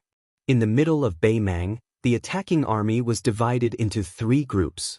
2 of the gaps were about 60 paces wide, allowing the cavalry to pass on orders or provide reinforcements. It was also convenient for the military to monitor the subsequent siege weapons. The 3 groups of troops were divided into groups of 10,000 infantrymen, with a 4-feet-tall Beimeng commander's flag as the backbone. If the Beimeng emperor were to personally lead the battle, according to the law, the flag should be 6 feet tall. On this battlefield, the crown prince of Beimeng was the commander-in-chief as the regent of the state, so his flag should be 6 feet tall. The rest of the generals, such as Murong Baoding, Helian Wei, and Zhong Shuntong, were the top-ranking officials of the grassland. Their commander's flag could be 5 feet tall. The generals with real power and the commanders of the Jia army would use a 4-feet-tall commander's flag. The flag could be embroidered with the surname of the commander or the battalion number. The 2 capitals of the Norland and the Southern dynasties had no restrictions on this. Although the first 3 groups of 10,000 infantrymen were intercepted by several grandmasters of the Central Plains, they generally maintained their formation and continued to push forward. Each group of infantrymen had elite soldiers with large shields and heavy armor as the vanguard. This group of people did not carry any weapons. The grassland cavalry were familiar with bows and horses, and their riding and shooting were the best in the world. It had long been known throughout the Central Plains during the Dafeng dynasty.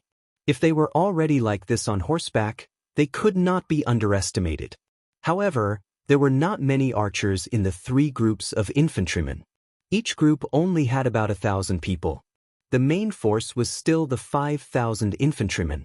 They wore light leather armor, held light round shields, and had a long saber on their waists. They followed the scaling ladders as they pushed forward quickly. After all, in Beimeng's strategic plan, there were a total of 2,400 catapults in the large arc that stretched across the battlefield behind the 30,000 people. In addition to the cavalry on the 2 wings continuously suppressing the north wall with their archery, there were also infantrymen behind the 3 groups of infantrymen. A total of 6,000 people were responsible for driving the arqueballistas, large yellow crossbows, and ape-arm crossbows. These types of crossbows had once shown on the battlefield of the Central Plains. During the mighty journey of Hongjia to the north, there were family members who were in charge of the eastern Vietnam and the Tang Empire.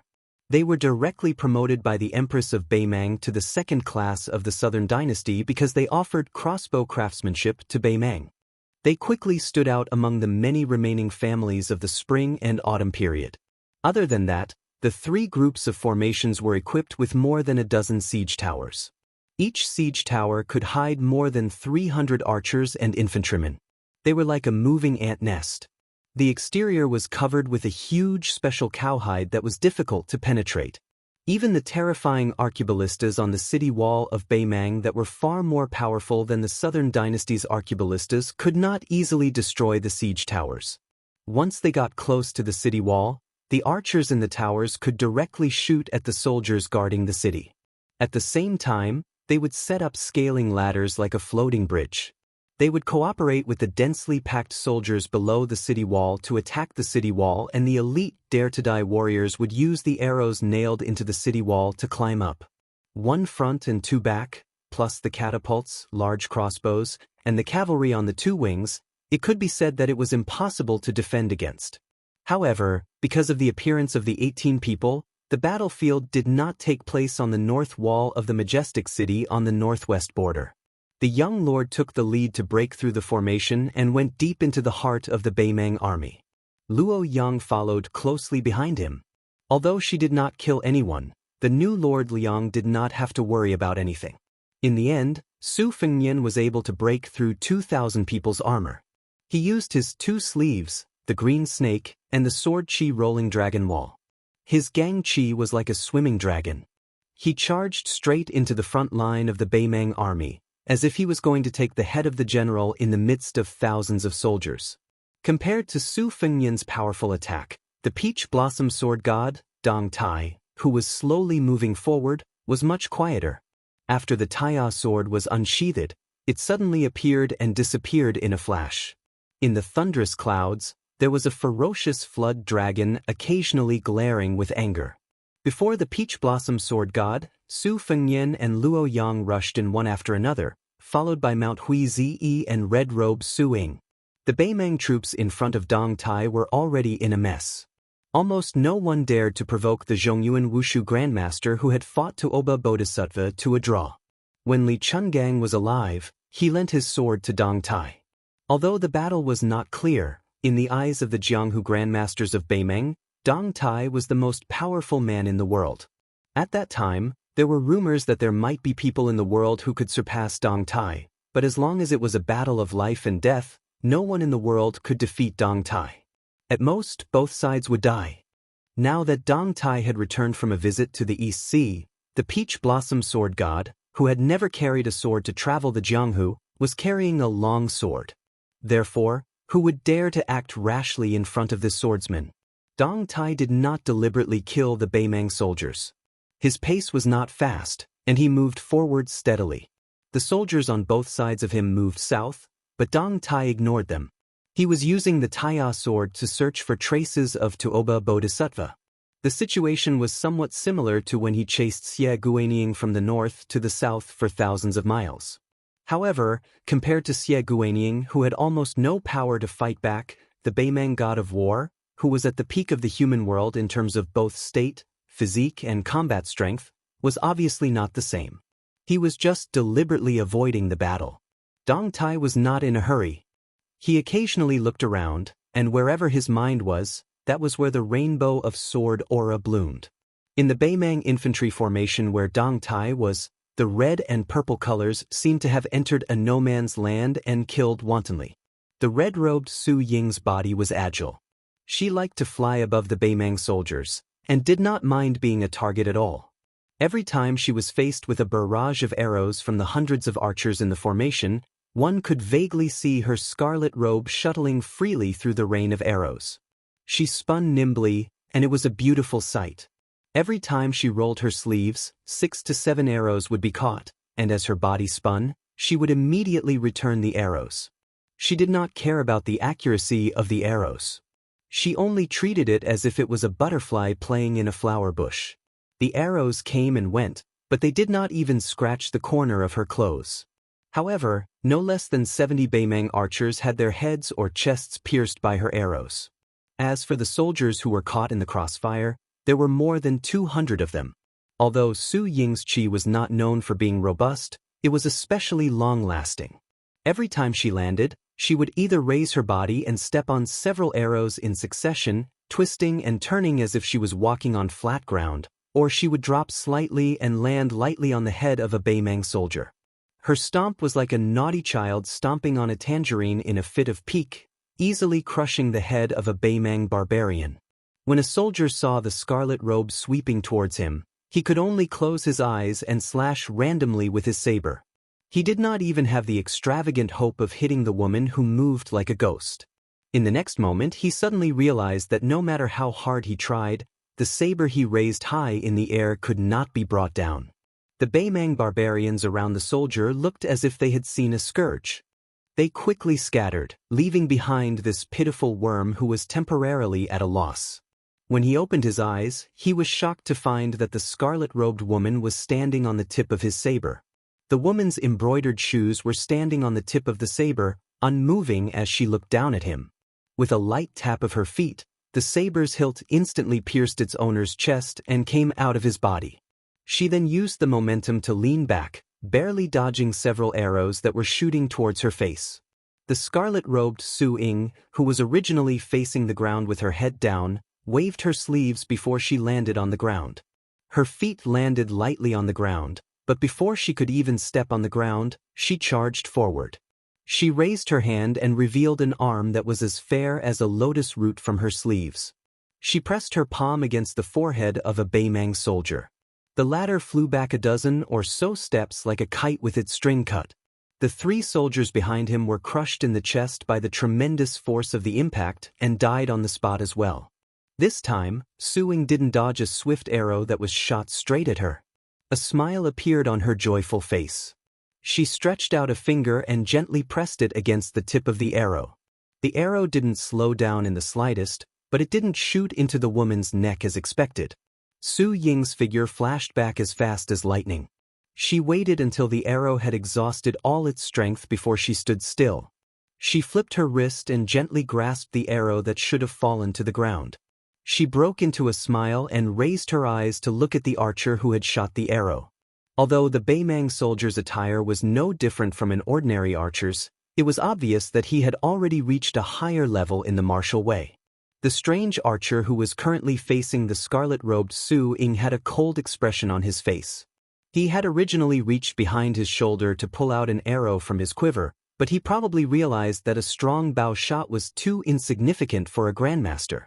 He withdrew his hand and drew the saber at his waist instead. When he made this move, a dozen or so archers around him also abandoned their bows and drew their sabers. Su Ying stretched out a finger with a smile and slowly hooked it at the soldier. This person was an elite soldier of the border army of the Southern Court. Whether it was cavalry, archery, or infantry, he was extremely skilled. He was regarded as a valiant soldier by the Beimang. Even if this kind of valiant soldier joined the army of the Northern Court on the grasslands and attached himself to the nobles, he would definitely be regarded as a treasure by any Chiliarch. They were usually in groups of 10 and hid among the infantry attacking the city, waiting for an opportunity to strike. Not only were they familiar with fighting in pairs, but they were also good at small-scale formations against the enemy. These secret border soldiers of the Southern Court, who were usually scattered among the armies and only under the command of the commander-in-chief during wartime, were far fewer in number than the 20,000 infantry attacking the great cities and towns of the Central Plains. There were less than 4,000 of them, so they had always been complacently praised as the Chieshui army of the Southern Court.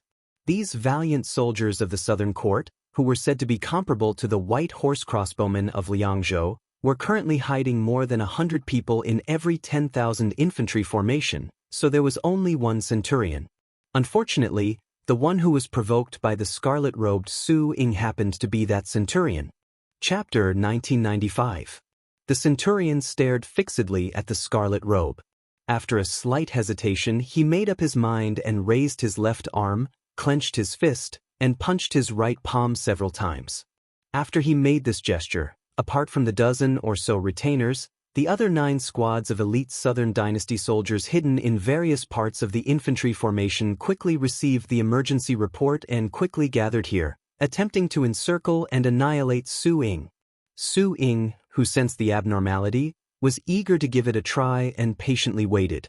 If the scarlet-robed Su Ying was more like a child who played around without any distracting thoughts, then Xianyuan Qingfeng's murderous intent was extremely strong.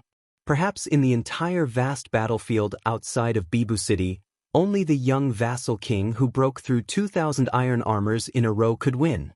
Xianyuan Qingfeng rampaged through the Great Snow Plateau in an extremely domineering manner.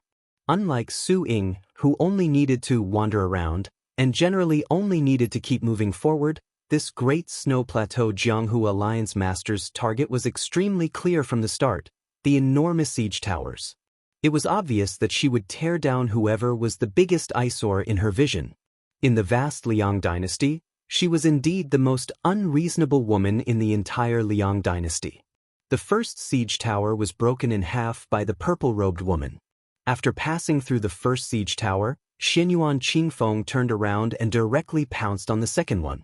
When she tore open the cowhide and entered, corpses flew out in all directions. In the end, when she finally appeared on the top floor where she had a wide view, none of the 300 soldiers in the siege tower survived.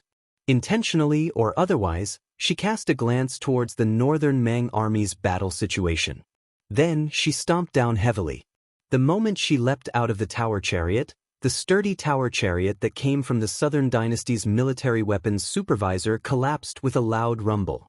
The third tower carriage's luck was a bit better, having Xianyuan Qingfeng's palm strike land on that enormous cowhide. That wave of majestic aura actually shook the entire tower carriage until it was on the verge of collapse. A purple-clothed man entered the watchtower again.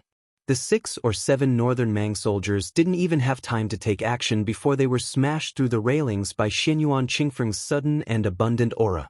Before they even landed on the ground, they already died while bleeding from their 7 apertures.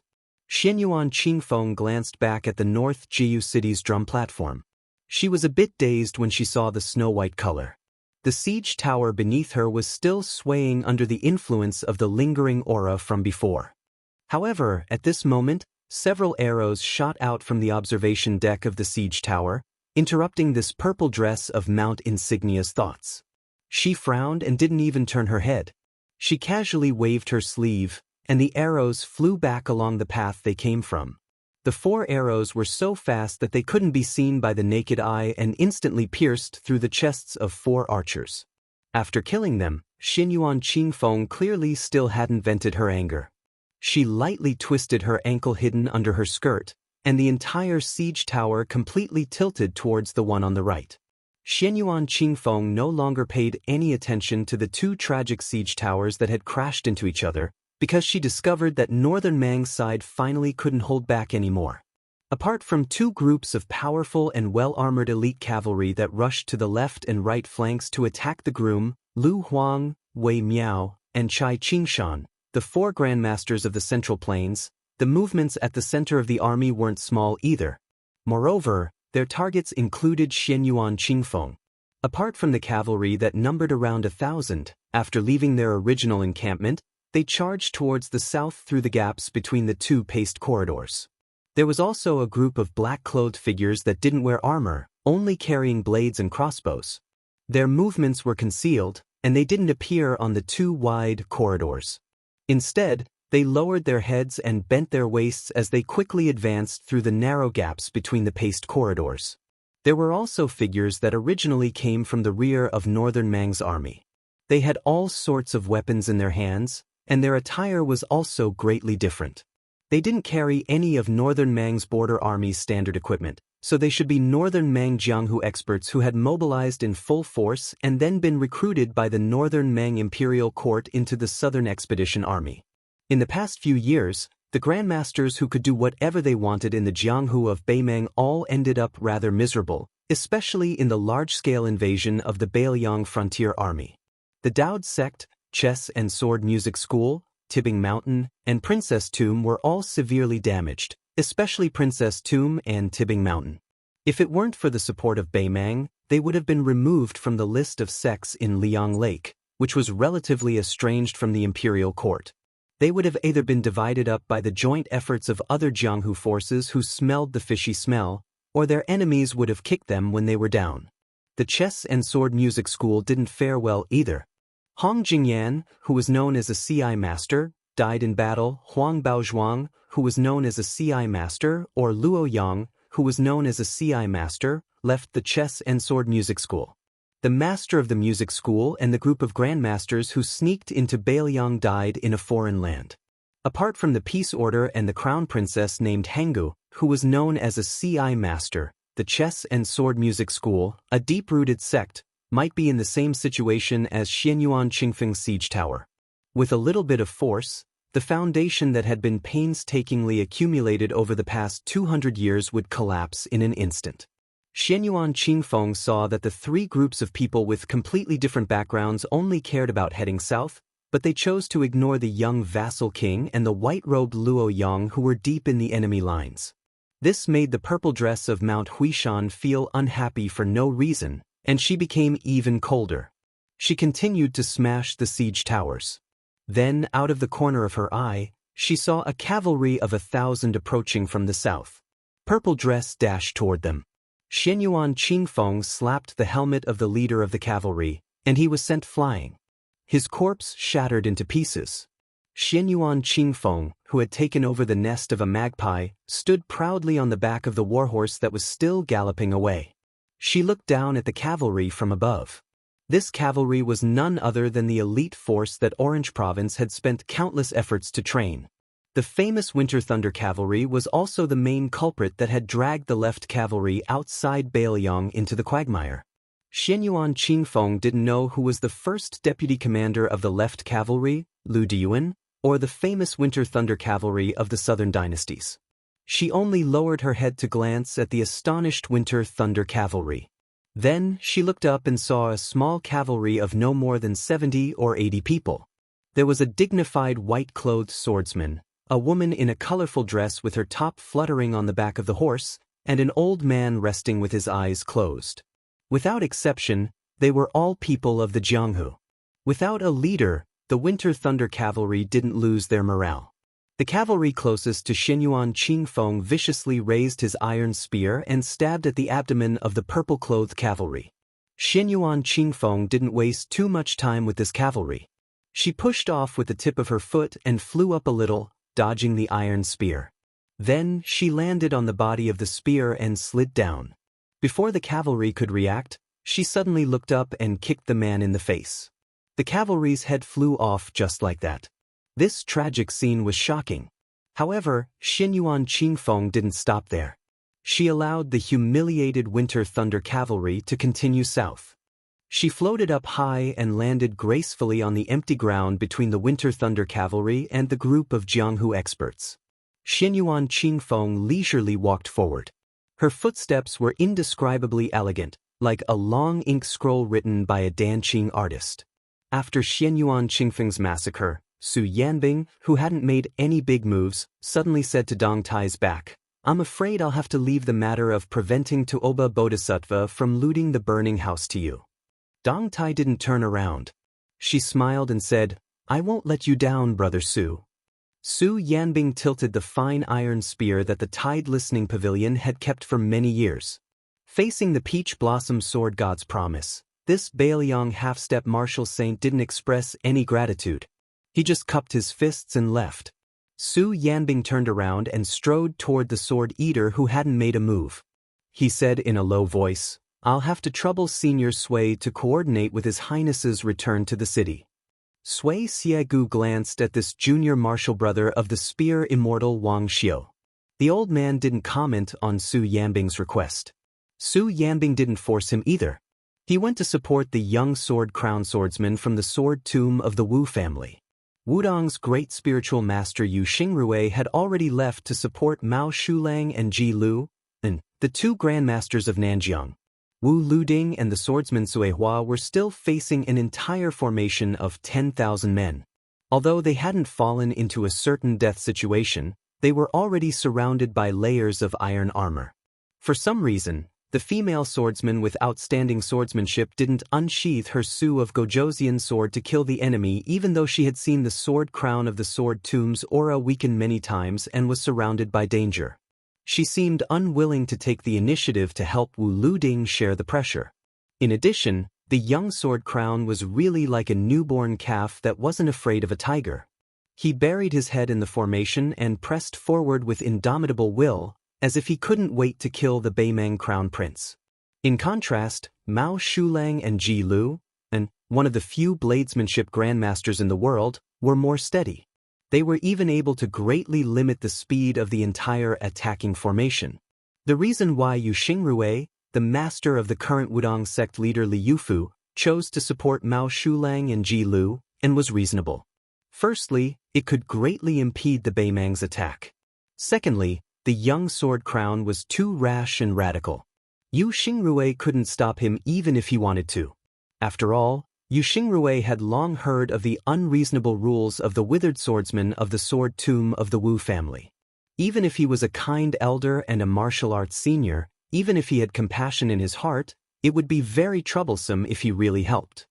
He was afraid that not only would he not be able to help, but he would also be superfluous. Chapter 1996. In the formation, the young sword crown from the sword tomb of the Wu family had his vision blurred by sweat. He held two sabers that he had casually snatched and had just repelled the dense saber formation of more than 100 Beimang soldiers. For a swordsman like Wu Luding, it didn't matter what kind of weapon he had in his hand. He took the opportunity to gasp for breath, shook his head, and lifted his sleeve to wipe his sweat. Looking ahead, the young man grinned. The so-called battle between masters was a battle of qi, which was the truth of martial arts. However, that was under the situation where both sides were evenly matched and there was no room for the slightest difference. But when it came to fighting on the battlefield, there was no such thing. For example, no matter how closely the Beimeng soldiers and archers connected their attacks, there was no way that the young sword crown did not have a chance to breathe. However, this did not mean that Wu Luding had become a legendary enemy on the battlefield. This was because the depth of a martial arts master's qi was ultimately fixed. Not to mention the earth immortals, even the celestial state masters who could resonate with heaven and earth did not have an inexhaustible qi. Every time they breathed, it was just a reaccumulation of power. The speed of the qi in the body was definitely much faster than the speed of replenishment, especially compared to Wang Xianji, Tuoba Bodhisattva, or Xianyuan Pan, the ancestor of Mount Hui, who were pure martial artists, whether swordsmen focused on sword intent or swordsmanship. Regardless of whether they had reached the first level, their physique was inevitably not as strong as the former. Therefore, in the 500 years of Jianghu, the people who advanced the fastest were usually the gifted swordsmen. Previously, there was Li Chungang, the spring and autumn sword armor, and now there was Chen Tianyuan, the banished immortal of Taibai sword sect. On the other hand, although Wang Xianji, Xianyuan Pan, and the others had great achievements in the end and their combat strength was even more terrifying, the speed of their martial arts advancement was obviously slower. Since ancient times, there was a saying that there was no enemy on the battlefield. Why was it that only Beiliang's Su Longxiang was expected to break the precedent? Of course, it was not because of how high Su Longxiang's realm was, but because he was born in the Vajra realm. On the battlefield, there was room for a martial Dao Grand Master to breathe again and again. However, as the qi in his body decreased, as long as the army had enough soldiers, the martial Dao Grand Master would naturally be exhausted to death. Of course, the young people of the Wu family, whose talent and constitution were the best among the Wu family's sword tomb, understood this superficial logic. However, he still insisted on breaking the formation alone. Wu Luding bent down at the waist, his back facing that female sword attendant who roamed the Jianghu with him. He released a heavy breath of turbid air, his expression a bit sentimental as he quietly said, "Zuhua, I believe that I will never be able to compare to that fella surnamed Su in my entire life. I reckon that he has already slaughtered his way all the way to Northern Mang's great banner. Where am I right now?" The sword attendant Suehuan nodded and did not say any comforting words. Wu Luding sighed, "It's really annoying. Do you remember that time in the reed marsh outside Xiangfan City? I could defeat 70 or 80 Beiliangs His Royal Highness with one hand." The sword attendant Suehua's mouth curled up. Her eyes were gentle. "It should be." Wu Luding was silent. He clenched his two swords. Suddenly, the young sword attendant felt a palm gently pressing on his head. How could a man's head and a woman's waist be touched? However, Wu Luding did not care. The female sword attendant who gave the impression of being quiet and peaceful rubbed Wu Liuding's head. She opened her eyes and looked into the distance. She said softly, "Although I have always wondered why you wanted to compete with that young king, no matter what, since you are willing to admit defeat." Wu Liuding's eyes were firm. He shook his head vigorously and said, "I don't admit defeat." The sword attendant Suehua retracted her hand and raised her arm to hold the Su of Gojoseon's hilt. "Actually, there is something I have been hiding from you." Wu Luding suddenly turned his head and said with a sad face, "Suehua, don't say it, don't say it. If you tell me that you secretly like Su, where should I go to cry?" The female sword attendant glared at him and then slowly pulled out the Su of Gojoseon. After brushing past him, she said softly, "I am probably already a sword immortal on the land." Wu Luding was stunned. Outside the big formation, Su Yanbing was not in a hurry to break the formation.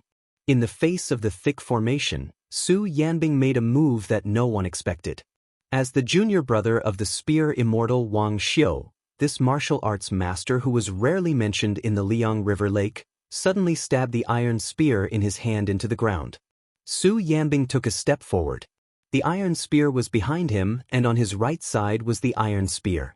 It seemed that this man wanted to tell the 10,000 people formation. "I, Beiliang," Su Yanbingham here. No one in Beimang can pass the spear.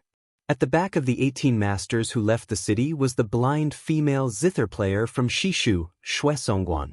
However, it was precisely this young woman who seemed to be the furthest away from the battlefield that bore the heaviest pressure. Northern Mang's wave after wave of arrow rain that rained down on North Jailer City were all stopped by her and Cheng Baishuang, who had ascended to the great celestial phenomenon realm. It was to the extent that even the 2,000-plus stone catapult cart's boulders, the largest among them, were all shattered in midair by this female zither master who was merely at the finger-profound realm. The huge stones thrown by those large catapults driven by hundreds of people were like thunder. They were invincible and could sink 7 feet into the ground. His arrogance was extinguished by a woman with a slender waist and a delicate body, just like the spring wind and rain. Shuesongguan had already changed to sitting cross-legged. The zither was placed on her legs. For strings had been broken. The first string was broken by her. The next 3 strings were broken by Jie, Bai, and Fan respectively. The blind female zither player lowered her head. Her fingers were trembling slightly. There were drops of scarlet blood dripping from the body of the zither. She knew that her sacrifice was worth it. Although she was born an assassin and did not know much about war, before the siege infantry arrived, every wave of arrows that Beimang threw out to help the infantry suppress the city was equivalent to fewer casualties for the Beiliang frontier army in the North Jiebei city. Shuesongguan slowly raised her head and looked with some confusion at the old Confucian who had come to her side. She knew that his surname was Cheng Baishuang. He was a scholar of the old southern Tang and a martial arts master of the southern border. The old man said with an amiable expression, "Miss Xue, you are still young. You don't have to work so hard. Previously, you acted too quickly." This old man was worried about disrupting your qi and did not know where to stop you.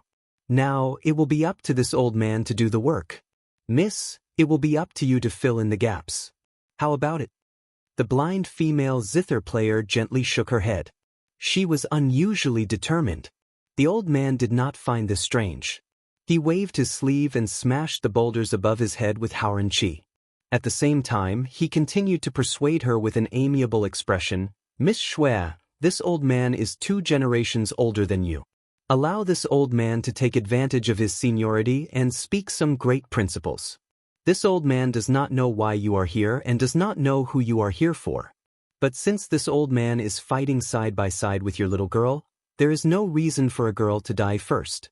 This is unreasonable and impolite, isn't it?" The woman smiled gracefully. She seemed to have thought of this old man who also liked to speak reason. Some scholars, regardless of age, seemed to be somewhat naive and cute. She still remembered that in the early years, Su Su and this old man Zhao had argued. In a fit of anger, Su Su spoke without thinking and asked the old man why he did not die for the country. She did not expect that this old man Zhao would confidently reply to Su Su that scholars should be strategizing for the emperor in the imperial court.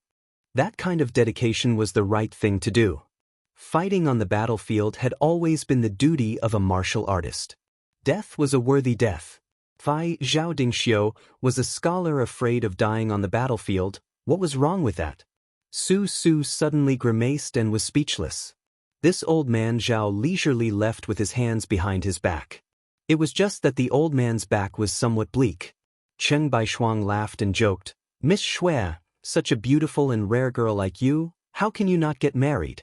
Wouldn't that cause a certain man in the world to lose that great fortune?" This old man Zhao is old. If I were 30 or 40 years younger, I would definitely write a beautiful poem and give it to you. A gentle and graceful girl is a good match for a gentleman. Shuesongguan blushed.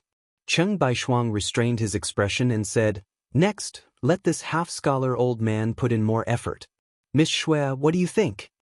Shuesongguan did not know how to answer. The old Confucian scholar Cheng Baishuang took a deep breath. The Confucian sages said, "Even if there are millions of people, I will go forward." It was the perfect scene. Suddenly, a strange phenomenon appeared in the world. A light pillar as thick as a mountain fell from the sky and completely covered the land in front of the Beimang Great Flag. It was like a snow-white waterfall that fell from the 9 heavens to the mortal world. At that moment, Tuoba Bodhisattva finally appeared. He stood less than 10 feet away from Dong Tai's flying sword. The Beimeng god of war looked coldly at the peach blossom sword god. I'm only here as bait. Actually, there's no need for me to kill Su Fengnian. The heavenly Tao will suppress it. Dong Tai's expression was solemn. He looked at the light pillar that continued to strike the ground from the sky. It contained a supreme dignity that did not exist in the mortal world. Dong Tai fell into deep thought. Tuoba Bodhisattva sneered and said, Dong Tai, why don't we use this opportunity to determine the victor?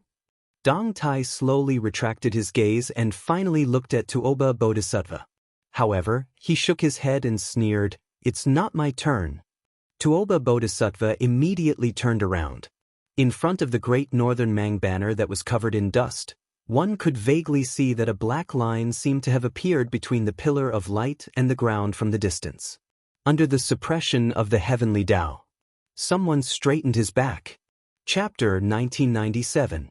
The Prince of Beimeng, Yelu Hongkai, had cut through the formation of the army and went straight to the heart of the army of 400,000 Beimeng. Yelu Hongkai, the crown prince of Beimeng, had stopped his horse under the banner and didn't retreat half a step. The future king of the prairie didn't show any fear. Instead, his eyes were burning. It was like watching a fierce beast fall into a carefully arranged trap during the annual autumn hunt. The more it struggled, the more it would make the knights who participated in the hunt feel the pleasure of conquering. The crown prince, who had been mediocre for many years, had always been regarded as a puppet by the nobles of the prairie. They thought that he was just an ordinary person without any talent or strategy. Many of the royal family members who were angry at his incompetence even thought that he had tarnished the noble surname of Yelu. However, it was undeniable that the young man who had inherited 70% of the former emperor's looks and wore the dazzling armor that the former emperor always wore when he was alive. He was indeed like a god of war in golden armor on the battlefield. Yelu Hongkai held an exquisite dagger inlaid with several priceless gems in his right hand and gently tapped the scabbard on his left palm. He looked up and tried to suppress the excitement in his heart. His angular face was slightly stiff. This noble of the prairie who had endured humiliation for many years kept breathing softly. He was afraid that if he revealed any clues, the great grandmaster of martial arts commentary who rose like a comet in the world would stop at the edge of the cliff and cause his efforts to be in vain. Yelu Hongkai subconsciously narrowed his eyes. His mood was complicated. If the prince of northern Liang could be prefixed with the word young, then just like the emperor of the Zhao family in Liang, a young vassal king and a young emperor, they were both fully deserving of the title young. This was because there was a gap of several years between them. However, Yelu Hongkai was different. He had long passed the age that the scholars of the Central Plains called getting married. He was 35 years old. According to the survivors of the southern dynasties, there was a saying in the Central Plains that people who lived in the 70s were rare. He knew that his martial arts talent was mediocre. Not to mention the few top grandmasters like Tuoba Bodhisattva, Hong Jingyan, and Sword Qianjin, even Zhong Tan, Li Fengshou, and Tuoba Chunsun of the same age were far inferior. Therefore, he had no chance to become a level 2 master and naturally couldn't enjoy the life extension after refining his body. In this way, half of his life was gone. Except for marrying the woman with a prominent background under the emperor's order and becoming a couple with the woman who was extremely boring on and off the bed, he remembered that at that time, most of the young nobles in the Norland were waiting to see him, the crown prince, become a joke. They were waiting for the woman who slept with him to openly keep a gigolo. However, the crown prince's wife, who won the title of 2 Words Poem in the chess and sword music school, was quite well behaved. She lived in seclusion and rarely went out. She didn't follow the example of those bold and unrestrained noble women who had an ambiguous relationship with eagle-like prairie men. She also didn't go to the western capital of the southern dynasties to hook up with some nobles. Other than that, it seemed that Yelu Hongkai didn't have any other outstanding achievements. As the crown prince of a country, the future leader of millions of cavalry in the grassland, how sad and pitiful it was to live like this. Yelu Hongkai couldn't help but look ferocious. His 5 fingers clenched the scabbard, and blue veins bulged. Finally, the young king of Liang didn't disappoint the crown prince. He killed a bloody path and stood still with a cold knife in his hand. Although he was surrounded by hundreds of thousands of soldiers, the young king still looked calm and handsome. This was probably the so-called handsome and elegant. Yelu Hongkai found that the jealousy in his heart was so strong. It was like the withered grass in the vast grassland at the end of autumn. If you threw a match casually, the grass would burn fiercely and endlessly. Even if he knew that the young man standing a mile away was a person who was going to die, he couldn't suppress this feeling. For no reason, the crown prince of Beimeng wanted to drink the famous Baoyang green ant wine. He really wanted to drink it in front of the proud son of Liang heaven. Under the watchful eyes of the crowd, Yelu Hongkai, who was wearing a bright armor, squeezed the horse's belly. The intelligent Fergana horse gently stepped forward a few steps. The man and the horse left the shadow of the big banner. The crown prince of Beimeng laughed and said, "What a great king of Baoyang. If you and I didn't meet on the battlefield, I would have held your arm and talked with you. That's why I, Yelu Hongkai, would take out the best horse milk wine in the grassland and drink with you Su Fengyan until we are drunk." Behind the northern Meng crown prince were tens of thousands of heavily armored Xie soldiers. When the 2,000 elite guards and cavalry closest to Yelu Hongkai heard these words clearly, most of them revealed strange expressions. They clearly didn't expect this crown prince, whose reputation wasn't good, to be so imposing and majestic. As a result, their gazes towards the back of that golden armored figure retracted a bit of their disdain and contempt. After all, compared to the royal army of the Liang dynasty that was hailed as the son of heaven's heavy armor by successive generations of Zhao monarchs, the grassland's Xie army had an even more transcendent status. They all came from the and B families. Of course, this also had to do with the fact that there were relatively few Chinese in the southern dynasty while there were many large families in the Norland. In the western capital where the remnants of the southern dynasty gathered, as long as one was a descendant of the A and B families, let alone a direct descendant, even a slightly talented and knowledgeable member of a side branch would often be able to secure a place. There was no lack of people who came from the C's and D's families to serve as important officials in the western capital. The reason why the old minister Yelu Hongkai, whose name sounded similar to the northern Mang crown princes, was still able to stand tall even after the empress seized the throne and ascended to the throne, was because this rotten old man who would be either dozing off or mentally wandering 10,000 li each time he held a meeting grasped the hearts of almost half of the Xie army. Murong Baoding, who was known as the #1 relative of the empress, was supposed to be in charge of the Aquarius prefecture, which was an important source of food and war horses. However, in the end he could only go to the Orange prefecture, which was ranked the lowest among the 13 prefectures. Undoubtedly, it was Yelu Hongkai and a large group of Xie who secretly exerted force. Dong Zhuo was able to quickly stand out in the southern dynasty and eventually hold the military and political power at the same time. Of course, the contribution of saving the country in the early years was indispensable. However, marrying the woman surnamed Yelu was more important. His Majesty especially valued Dong Zhuo and constantly promoted him in hopes of alleviating the fierce conflict between the Murong and Yelu surnames to a certain extent. It should be known that in the past 400 years, there were many outstanding people in the grassland. It had always been, the one who got the Xie army got the grassland. The biggest contribution of the king of the old northern courtyard, Su Huainan, was to assist the empress to break this iron law in the turmoil of internal and external troubles. He helped the empress, who was not a legitimate woman, not only to successfully sit on the dragon throne, but also to unexpectedly sit on the dragon throne. In the face of the bold words of the crown prince of Beimeng, the young king of Baoyang, who was standing on the edge of the open space, was indifferent. He did not say any words of appreciation, nor did he take advantage of the situation to rush forward. He was always 1 mile away from Yelu Hongkai.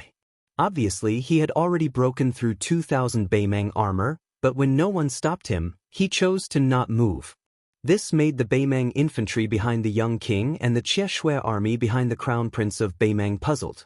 Could it be that he had finally reached the point where he was an arrow at the end of its flight? Yelu Hongkai did not continue to urge his horse forward. He just raised the dagger that was passed down from the founding emperor of Beimang and pointed it at his own neck. He laughed loudly and asked, "Su Fengnian, do you have the ability to take my head away?" Chapter 1998. In today's world, how many people could ask a martial arts evaluation grandmaster if he could take his own head at such a close distance? As a result, the soldiers around that extremely daring northern Mang crown prince, regardless of whether it was the infantry or cavalry, when they heard these words, they immediately felt their blood boil. They really wanted to charge at that arrogant northern Liang king. It was a pity that the new Prince Liang was still unmoved, as if he wanted to retreat from the battle. Yelu Hongkai, who was sitting high on the horse's back, smirked. Within the orderly northern Mang army, this 1 li wide open space stood out abruptly and conspicuously. This was especially the case when it happened to be in front of the northern Mang Great Banner. Even a blind person would know that there were hidden mysteries. He believed that with Su Fengnian's ambitious and ruthless nature and cultivation as a martial scholar, as long as he didn't lose his mind or become extremely conceited, he definitely wouldn't recklessly take risks.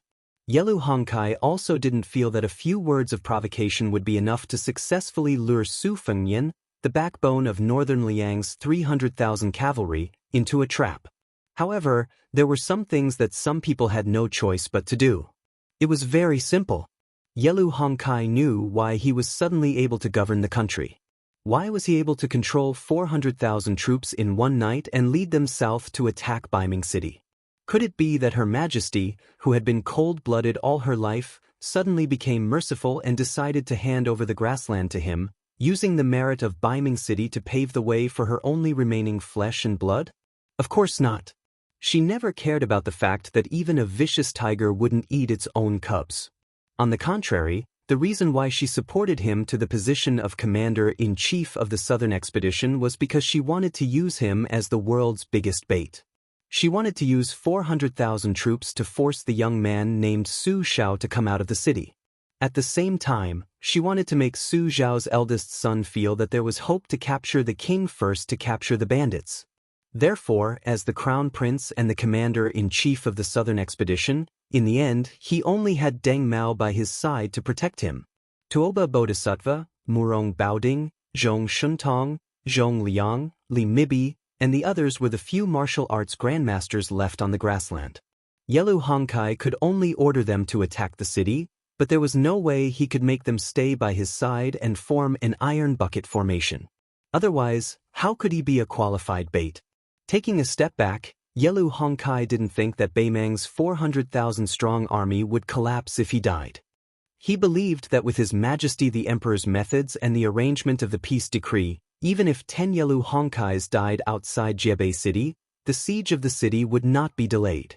Speaking of which, while his relationship with the Emperor as mother and son was thin, there was still some left. For example, he had at least learned of the shocking plan last night, and he also felt that his victory was within his grasp. At this moment, Yelu Hongkai was too lazy to look at the cautious young lord. Instead, he looked up at Jiebei City in the distance and clicked his tongue in wonder. He didn't expect that so many grandmasters from the Central Plains would rush to the battlefield outside Liangzhou Pass. Otherwise, the grassland army would have already begun to climb the city. But this was also a good thing, a very good thing. Nearly 20 of the top martial arts grandmasters from the Central Plains died one after another outside Jiebei City under the crushing of his own cavalry. This unprecedented achievement would be recorded on Yelu Hongkai's head. The Sword Emperor of West Shu died under the hooves of the Su family's cavalry. Although he died, it was a glorious death. The Spring and Autumn War had ended more than 20 years ago, but the Central Plains still enjoyed talking about it. They talked about the heroism of the Sword Emperor of West Shu and the cruelty of the Su family's cavalry. Think about it, Su Xiao had led the army across the Central Plains for more than 20 years and fought countless soul-stirring battles. Why was it that the pacification of West Shu went so smoothly? The number of times he was mentioned in the streets was comparable to the Battle of West Wall and the Battle of Jinghe? Obviously, it was because the Sword Emperor of West Shu had single-handedly provided timely help. Including the king of Bailiang, Su Fengyan, there were 17 people on the battlefield outside Jiebei City. 18 martial arts grandmasters whose names shook the central plains. Only then did Yelu Hong retract his gaze, slowly drawing out his dagger. Under the illumination of the sunlight, the unsheathed dagger sparkled with radiance. This northern Mang crown prince lowered his head to look, narrowing his eyes as he stared at the blade that was as smooth as a mirror. He suddenly had a thought. After this battle, he should engrave 4 characters on this dagger. Return to the mandate of heaven. Su Fengyan looked at the empty field. For some reason, he looked as if a heavy burden had been lifted from his shoulders. He was not afraid of this trap appearing here. He was only afraid that it would be placed near Huayang Pass. He was afraid that the bait would not be this arrogant crown prince of Beimang, but the Bailiang Protector General Chu Lushan who was facing off against Dong Zhuo's army. Su Fengyan held the cold blade in his hand tightly and disappeared in an instant. Deng Mao had already taken out the broken spear that was less than 3 feet long from his bag. When the young feudal lord disappeared, he took a step forward and landed on the left side instead of in a straight line. The next moment, Deng Mao slid back 7 or 8 steps. The entire sleeve of the arm that held the spear spurted out scarlet blood. Under the collision of the cold blade and the broken spear, a visible ripple of qi activity rippled like a vertical mirror. Under the huge impact, not only did the banner behind Deng Mao flutter, but even the extremely tough flagpole bent back at an astonishing angle. If Yelu Hongkai did not have Deng Mao in front of him to block most of the qi, and Han Gu, who was the champion of the 2-word poem, dismounted from her horse and held her sword in front of Yelu Hongkai, this crown prince with an ordinary physique would have died on the spot. Chapter 1999. Deng Mao stared at the front with firm eyes. After the young king was repelled, he was standing on the edge of the open space. Compared to Deng Mao's arm that was full of blood, Su Fengyan just shook his wrist and waved his sword, dispersing the remaining force. Obviously, he was more at ease. The man in white in the distance reminded loudly, "Be careful when Deng Mao throws away his spear." Su Fengyan frowned. Deng Mao, who was exposed, didn't get angry. He just grinned and didn't care. Su Fengyan didn't pay much attention to the broken spear Deng Mao that he fought for the first time. It wasn't because he was conceited, but because he was confident. Deng Mao and Hong Jingyan's martial arts cultivation were relatively close, and even lower than Hong Jingyan in the Longyan Plains. After all, the chess and sword music school showed that he was about to break through the threshold and enter the celestial realm. It was just that Su Fengyan didn't give Hong Jingyan a chance to stabilize his realm. Otherwise, Beimang would have one more Earth Immortal. Su Fengyan thought of the words, Earth Immortal, for no reason. His heart was a little heavy. He seemed to be casually looking around, but at the same time, his mind was turning rapidly. It was a publicly acknowledged fact that the pugilistic world was welcoming a once-in-a-thousand-years great year. The Liang River Lake was far more prosperous than the northern Mang. Even the Empress of the northern Mang had publicly declared in the imperial court that regardless of the number of martial artists in the first-class Vajra finger, mysterious celestial phenomenon, or third class, after Huang Longshi transferred the remaining fate energy of the 8 kingdoms of spring and autumn into the pugilistic world, the Liang martial arts circle, which seemed to have pulled up seedlings to help them grow, began to far surpass the northern Mang. Even the land immortals were obviously more in the Liang martial arts circle than in the northern Mang. Even if the great immortal Yuan Qingshan of the Kailan sect, who had ascended before, and the Order of Peace of the chess, sword, and music school, who had never revealed his strength, the number of land immortals in the northern Mang pugilistic world could be counted on one hand. However, Liang Jianghu seemed to be lush and green. Among them, there were people who were no longer in the world, such as Wang Xianji, Hong Shixiang, Li Chungang, Chao Changqing, Huang Sanjia, the father and son from Longhu Mountain who had ascended together, Zhao Huangchao, the monk of the dragon tree from the 2 Zen temples, Shenyuan Jingcheng from Mount Hui, Gao Shulu, Lu Songtao, and so on. Not to mention, there was also the first sage of the Confucian school who lived in seclusion in Shangyin Academy, as well as the group of people who were still alive, such as Su Fengyan, the peach blossom sword god Dong Tai, Chen Zhibao, the eunuch from Tian City who was the same age as Gua, the white-robed monk Li Dongxin, and Tantai Pingjing from the Guanyin sect. Moreover, Su Yanbing, Gu Jiantang, Xinyuan Qingfeng, Wu Jianqing, and Cheng Baishuang were only a step away from the Earth Immortal realm. Although this was related to the fact that Beimang's Jianghu had never obtained the spring and autumn providence, it was still unreasonable for there to be such a great disparity between the top grade 1 grandmasters of both sides. In particular, the disparity in the number of Earth Immortals was almost 2 hands apart, which was extremely strange.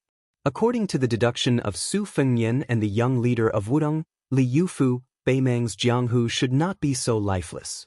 In the past 20 years, there should be at least 4 to 6 more Earth Immortals, one for each of the Confucian, Buddhist, and Taoist sections. There should be 1 or 2 Earth Immortals among the pure martial artists. The possibility of someone successfully becoming an Earth Sword Immortal was the highest. However, even if Su Fengnian and Tuoba Bodhisattva were fighting in the western region for thousands of miles, or killing the black dragon that symbolized Beimang's fate outside Liuzhou Pass, there were still no Earth Immortals who appeared out of nowhere to stop them. It was as if someone in Beimang was deliberately suppressing the Jianghu's fate. But no matter what, where did the 3 or 4 Earth Immortals who should have shown in Beimang in the past 20 years go? It was not that Su Fengnian did not know that Beimang was using Crown Prince Yelu Hongkai as bait to lure him to take the head of the general. In fact, Su Fengnian did not have much interest in killing Yelu Hongkai. If the old woman died of illness or a sudden death, then Yelu Hongkai's existence would not change Beimang's chaotic situation. On the contrary, it would worsen the internal strife. At the very least, his appearance would become a stumbling block in front of Yelu Hongkai and Yelu Dongchuang. If the Yelu family wanted to regain the glory of their ancestors, they would first have to engage in an internal strife before they could have the qualifications to unify the power of the imperial family and fight against the representative of the vassal towns, General Dong Zhuo, the leader of the foreign relatives, Murong Baoding, and the other major powers of the grassland. Moreover, Yelu Hongkai had secretly probed Mount Qing Liang through the famous princess of the grassland. Therefore, Su Fengnian did not bat an eyelid when faced with Yelu Hongkai's provocation. Su Fengnian was sure that there was a trap at his feet, which was why he dashed forward. Su Fengnian did not move forward in a straight line. Instead, he moved in an arc to where Deng Mao was blocking the way. The degree of danger of this trap was directly related to how highly the Crown Prince of Beimang was regarded by Su Fengnian. This also required Su Fengnian to weigh the pros and cons. In the end, the one Su Fengnian really wanted to kill was Tuoba Bodhisattva. The current Tuoba Bodhisattva had the invincible in the human realm that was close to the peak of Wang Xinji's martial arts. What did this mean? It meant that unless 2 martial arts grandmasters joined hands, they could barely stop the person Tuoba Bodhisattva wanted to kill. The reason why Su Fengnian did not go to Dunhuang and why Huyen Daguan stopped him from rushing to Beimang was very simple. It was because of Tuoba Bodhisattva. Now, in the situation before Su Fengnian, there were 2 things that must be done. North Rejecting City could not be lost. Even if Tuoba Bodhisattva was not killed, he could not continue to have that state. As for Yelu Hongkai and the others, they were not even worth mentioning. Chapter 2000.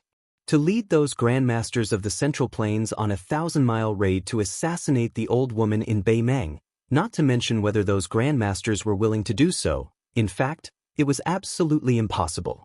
On one hand, at that time, the principal of the chess and sword music school, Xiao Nian of the Princess Grave, Tai Mu Dyer, and a large group of Beimang grandmasters infiltrated the border of Yuzhou province, but they were all intercepted and killed.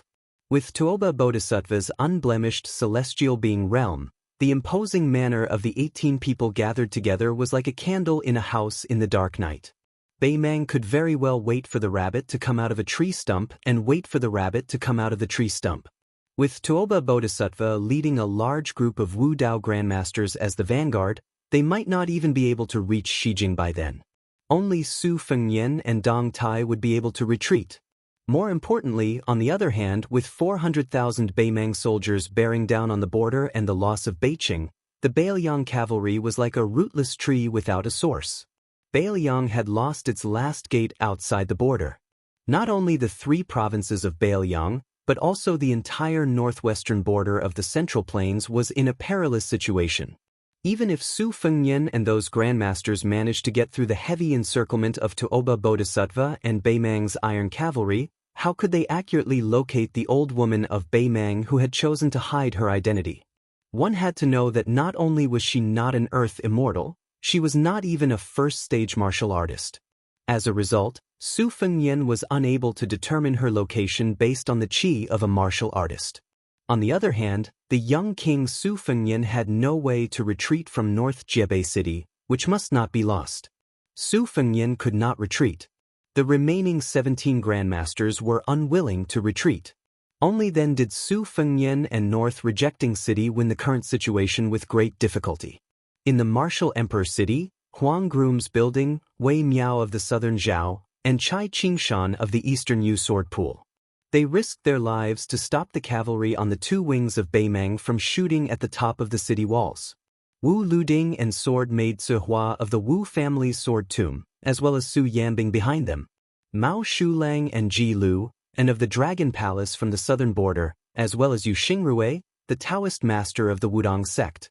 These two groups of people defended their position to the death in order to delay the Beimang's besieging troops as much as possible. At the rear, Qing Baishuang and Xue Songguan were doing their best to stop the Beimang archers and the 2,000 catapults from attacking Beimang City. Beimang did not lack war horses or cavalry. They were known as the best cavalry archers in the world. They only lacked infantry that were good at sieges. The grandmasters of the Central Plains behind Su Fengnian and the white dress Luo Yang were actually doing the same thing, which was to exchange their lives for the greatest loss of the Beimang infantry. Obviously, Beimang was also aware of this, so they quickly mobilized Murong Baoding and Zhong Liang's private cavalry, as well as the elite cavalry and the spiderweb men of sacrifice, as well as the Beimang Jianghu forces that had decisively turned out in full force. They were using our entire Beimang Jianghu to exchange for your dozen people's Jianghu. If Beimang's Jianghu is still not enough, then we'll add in our grassland cavalry. Many Beimang officers and soldiers recognized the identity of the white dress, and they all had complicated feelings. After all, this grandmaster was known as the #1 devil path person in Beimang. In the Beimang court, where martial force was highly valued, everyone was happy to see him as a rebellious hero. However, Huyen Daguan had never shown up, and this great devil, as a grandmaster of the Central Plains, had chosen to stand on the enemy's side. This made the nearby Beimang cavalry feel somewhat helpless, but they were not in a hurry to draw their swords against the infamous Luo Yang. Su Fengnian's hesitation before the battle and his failure to make a prompt decision to kill the Beimang crown prince made Deng Mao feel somewhat regretful. Deng Mao wanted to open his mouth and say to the young man, "Su Fengnian, you could have died more heroically."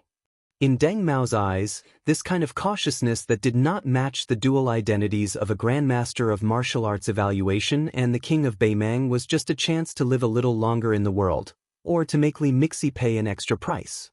Luo Yang had been quietly standing 200 steps behind Su Fengnian the whole time. In her vision, a young knight with a face full of armor suddenly appeared. He broke out from the Jie Shui army behind Yelu Hongkai and passed by the banner and the Beimang crown prince. He slowed down his horse's hooves and looked down at the young king Su Fengnian from above. He raised his arm and slowly took off his helmet. He had an ordinary appearance, but he had a pair of strange golden eyes. From the corners of Su Fengnian's eyes, he saw that following this young knight's sudden appearance, the circular clearing began to retreat like a tide. In the end, another 7 or 8 northern Mang cavalry were revealed, stopping their horses in place. Su Fengnian, who had been standing on the arc, instantly landed in a larger circular open space. The young knight with golden eyes said in a hoarse voice, "Su, we finally meet again." Su Fengnian asked with a smile, "A cut willow li fengshu?" The young knight pulled up the corners of his mouth and said with a sinister smile, "Good eyesight." In the hinterland of the Central Plains, this genius swordsman nicknamed A Cut Willow, together with Spiderweb's leader Old Moth and Beimang's relative Murong Longshui, chased after Miss Hehe. The other two successfully escaped. Only Li Fengshu was cut in half at the waist by Su Fengnian, who was still His Royal Highness at the time. According to reason, he should have already died to the point where he couldn't be more dead. This young knight, who was rumored to be Li Mibi's illegitimate son, stared at the young king. Your Li Yang's Great Peace City has a great formation that is specially used to deal with Earth immortals. Our Great Mang is a dynasty built on horseback. Since this is the case, I believe that you, Su Fengyan, have also realized that after you entered the Earth immortal realm, Beimang had no choice but to create this seemingly unremarkable secret formation to deal with you. However, I am very curious. Why aren't you running? Are you waiting for death? Su Fengyan turned around to look at Luo Yang. The latter didn't hesitate at all and rushed away. A cut willow's phoenix had leaned forward slightly and shot a glance at the demon who had previously shaken the grassland. His eyes were full of regret, but soon he felt relieved. Leaving behind this young king who oversaw the Central Plains northwest border, successfully pulling out this damned nail, could be considered as not wasting such a huge amount of effort. In an instant, a cut willow's figure disappeared from the horse's back. At the same time, those knights who didn't have any strange chi fluctuations at all, as if they were possessed by celestial beings, dazzling snow-white light shone from their 7 apertures and the iron armor on their bodies. In the next moment, Su Fengyan crossed his cold blade in front of him. Beimang's cut willow's phoenix head was actually holding the young king's war blade with one hand behind his back and the other hand's 5 fingers behind his back. Li Fengshou, who was at most in the Finger Xian realm for the first time, revealed his strength at this moment, absolutely not inferior to an Earth immortal. With Su Fengyan and Li Fengshou as the center, 12 Beimang knights who were blooming with white flowing light had already abandoned their horses and stood in a big arc. One of them was standing right in front of Crown Prince Yelu Hongkai. 12 people, 12 celestial beings who had temporarily stepped into the Earth immortal realm. 12 of them at the same time opened their arms, and the white light connected into a circle, like a snow-white flood dragon entrenched in the human world. Li Fengshou's face was ferocious and proud. His 5 fingers that were holding the cold blade were surrounded by lightning, like an electric dragon swimming around. The young Beimang man's lips moved slightly and spat out 2 words, dead. Su Fengyan swept his blade and easily cut off Li Fengshou's head. There was no blood spattering. The corpse fell to the ground like a shriveled skin bag. Then Su Fengyan looked up at the sky. In his vision, there was only a dazzling snow-white light. It was like a full moon falling into the human world. Outside the big circle, Li Fengshou appeared beside Yelu Hongkai and Deng Mao. His eyes had returned to normal, but his whole body was covered in wounds. It was a horrible sight. However, this young man simply ignored the wounds on his body and his soul that had been broken together with his body. He only had joy in his eyes. Even if I have no future in martial arts in this life, it's worth it. The sun rose from the East Sea. The full moon fell on the human world. Within a day, outside the Liangzhou Pass, in less than half an hour, these 2 spectacular scenes were seen one after another. On the city wall of the North Barricade, countless Bailiang border guards could only watch the light column as thick as a mountain heavily hit the young king's head. Behind the northern Mang Great Army, Yelu Dongchuan and Chun Jubo Tuoba stood side by side on the observation deck of a tower carriage. The former clicked his tongue in wonder and said, "So this is our emperor's trump card?" Tuoba Chiyun pressed his hands on the rough but sturdy railing and exhaled heavily. The young man, who had always been expressionless, suddenly raised his hands and patted the railing. He said in a carefree and loud voice, "Done." People didn't know that Chuanju Bo Fengyun was the one who had set up this big plan. Yelu Dongchuang suppressed the killing intent in his heart toward Tuoba Fengyun and asked curiously with a smile, "Chuanju Bo Fengyun, can you explain to me?" Tuoba Fengyun hesitated a little. Perhaps because he had personally created this great situation that could be said to have saved half of the country, even Tuoba Fengyun couldn't help but feel a little proud. He looked at the majestic light column that had not shown any signs of decline and said with a smile, "Presumably, you also know that there were several banished immortals that fell one after another in the border areas of the Southern Dynasty, right?" Yelu Dongchuang nodded and secretly looked at the side face of his peer from the corner of his eyes. His high-spirited spirit that was even better than that of the scholars in the Central Plains really made people envious and jealous of him. Tuoba Fengyun's eyes were only focused on the magnificent battlefield of heaven and man in the distance. He continued to talk about his strategy. Those were just icing on the cake. In fact, even if there weren't several celestial beings that were knocked down to the human world by Su Fengyan, Beimang's Jianghu fate was enough to accumulate 4 or 5 celestial beings. I, Tuoba Fengyan, started to advise the emperor on this matter in the chess and sword music school when I was 20 years old. Chapter 2001. At this point, Tuoba Chi-yun's lips curled up. She paused for a moment and turned to look at Yelu Dongchuang, who had an uncertain expression. She asked with a smile, "Do you know why there are no more than 3 land immortals in such a big grassland? Why did Huyen Daguan, who is a sect by himself, go to the Central Plains? Why did the woman in white, who stopped the #1 person in diabolism, only send out a cavalry but not a real top martial arts master? And why did the Qilin Immortal, who is a national advisor, choose to leave the human world before the first battle of Liangmang without any warning?" Yelu Dongchuang could not answer a single one of the questions. Tuoba Chi-yun laughed and said, "Isn't it strange that the master of Bubang Mountain, the 5th raccoon, was only at the Finger Xian realm before he died? If it is said that the Qilin sect's fate was taken away by Yuan Qingshan alone, causing the other Taoist experts to stagnate in their realms, it is still reasonable. Then why is it that my chess, sword and music house, which has produced so many heroes, is still unable to break through that layer of window paper? In the end, it's just a simple logic. Since Huang Sanjia of the Central Plains scattered the fate of the fallen countries into Jianghu, then why can't my grassland merge the fate of Jianghu with the dynasty? It's nothing if the martial arts of Jianghu are used by the imperial court. Only when the fate of Jianghu is used by the dynasty can it be considered safe. Whether it's the Su family riding their horses in Jianghu or the grassland gathering of Jianghu sects in the early days, it's all a simple plan. It can't be considered as cutting the weeds and eliminating the roots. Tuoba Chi-yun seemed to have realized that she had lost her composure. She quickly stopped smiling and returned to her calm state of mind. She no longer revealed the secrets of heaven.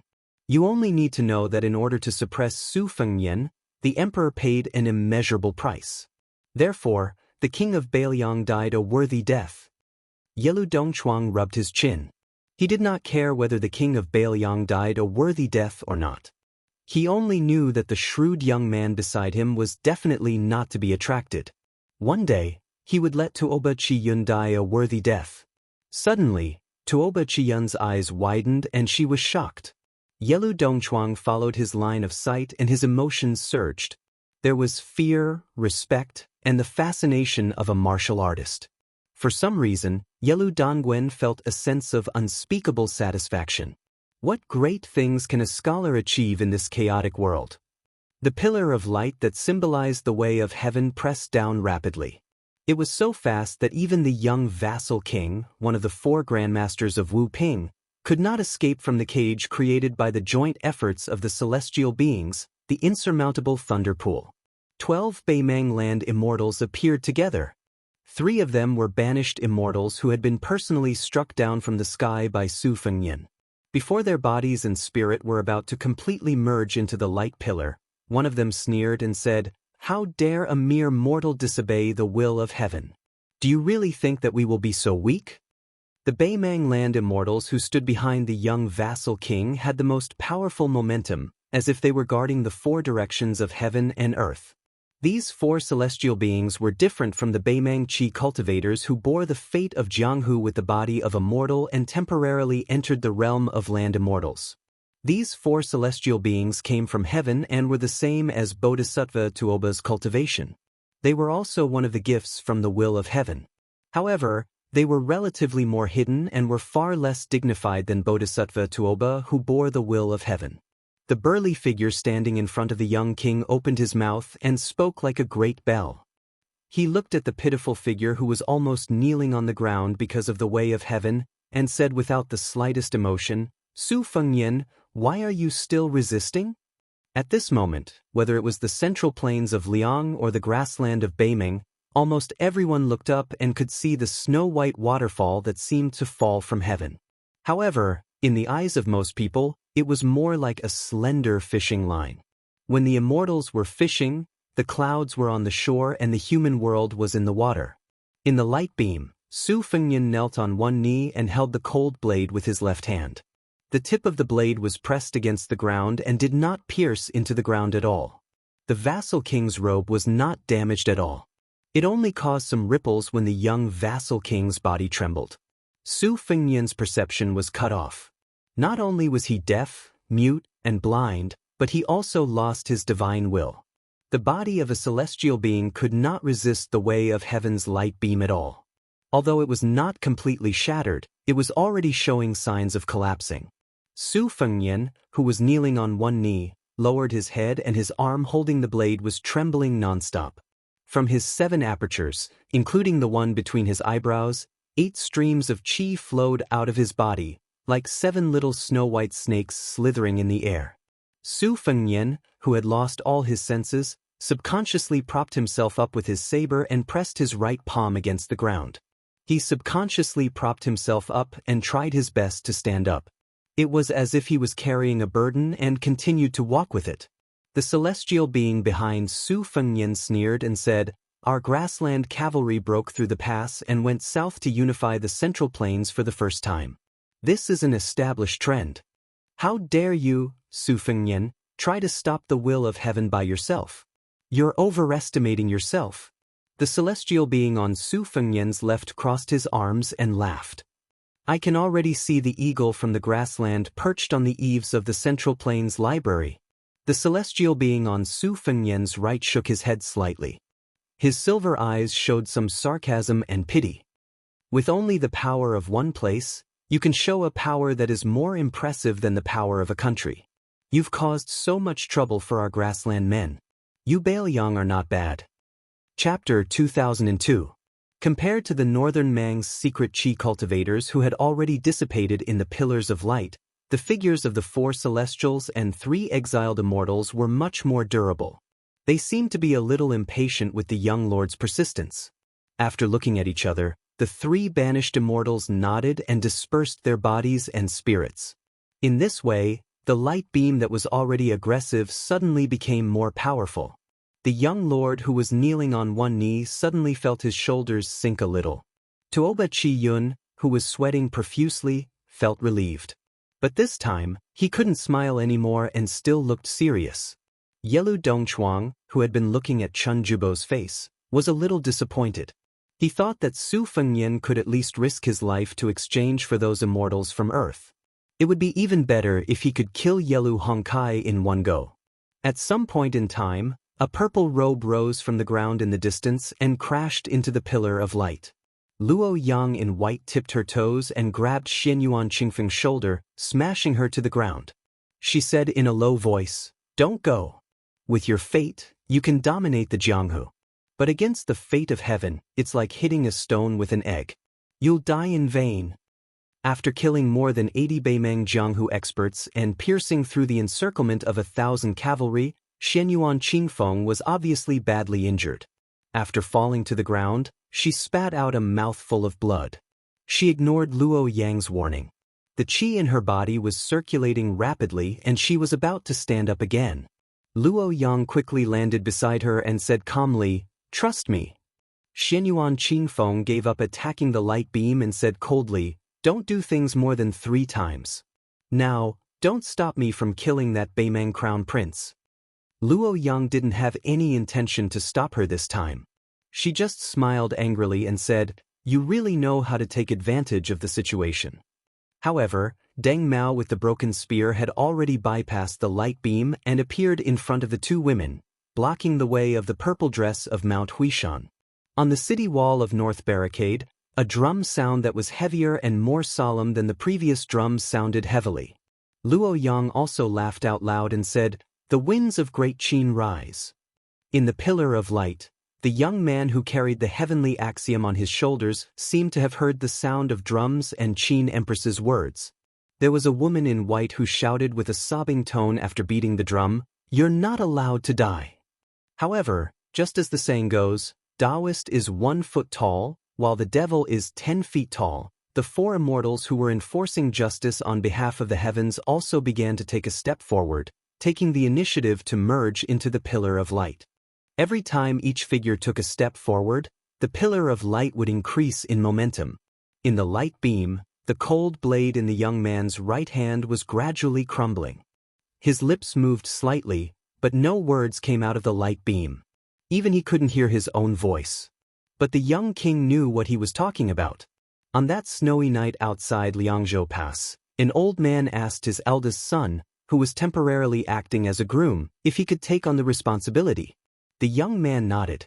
At this moment, Su Fengnian slowly straightened his back, inch by inch. The words he said to himself before were, "Su Shao, I will definitely do what I promised you. Even if I can't take on the responsibility, I still have to." Every time the immortals took a step forward, every time the pillar of light increased in momentum, even if the young man's body swayed several times, he still stood up in the end. When Su Fengnian finally carried the heavenly axiom on his shoulders and straightened his back, the last remaining immortal stretched out his arm. He didn't dissipate between heaven and earth, but held a dazzling spear and slowly walked toward Su Fengnian. Deng Mao began to charge forward toward Xinyuan Qingfeng.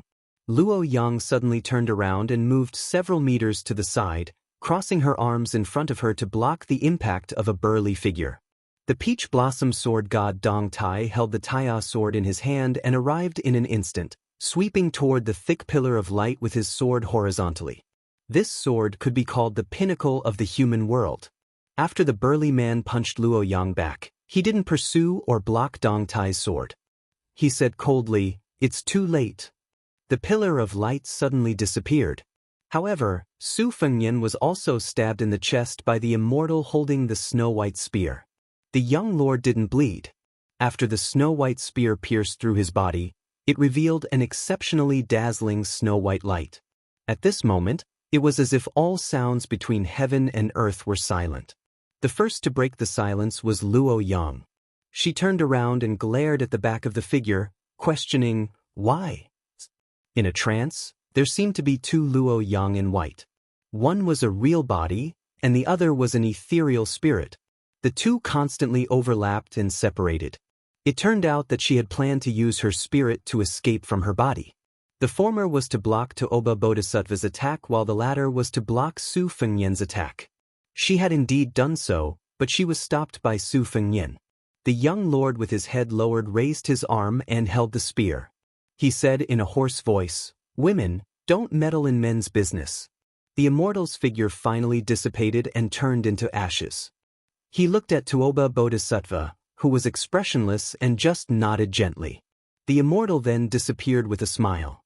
Su Fengnian twisted his wrist and broke the spear. He slowly turned around and looked directly at Daoba Bodhisattva. Daoba Bodhisattva glanced at Dong Tai, and then asked the young lord with a smile, "Is the two of them enough? If it's not enough, add the two of them. I can ask Deng Mao to step down." Su Fengnian smiled and said to Dong Tai, "Take them away from here." Dong Tai frowned. Su Fengnian's eyes were firm. The peach blossom sword god could only say, "Don't worry." Su Fengnian shook his sleeves and said to the Beimang military god, "Daoba Bodhisattva, although I don't know your parents." Then Su Fengnian said the second sentence. "But I will beat you until your parents don't recognize you." It seemed that before the voice dissipated, Su Fengnian and Daoba Bodhisattva's figures had already disappeared. The battle between the two was the peak of the millennium.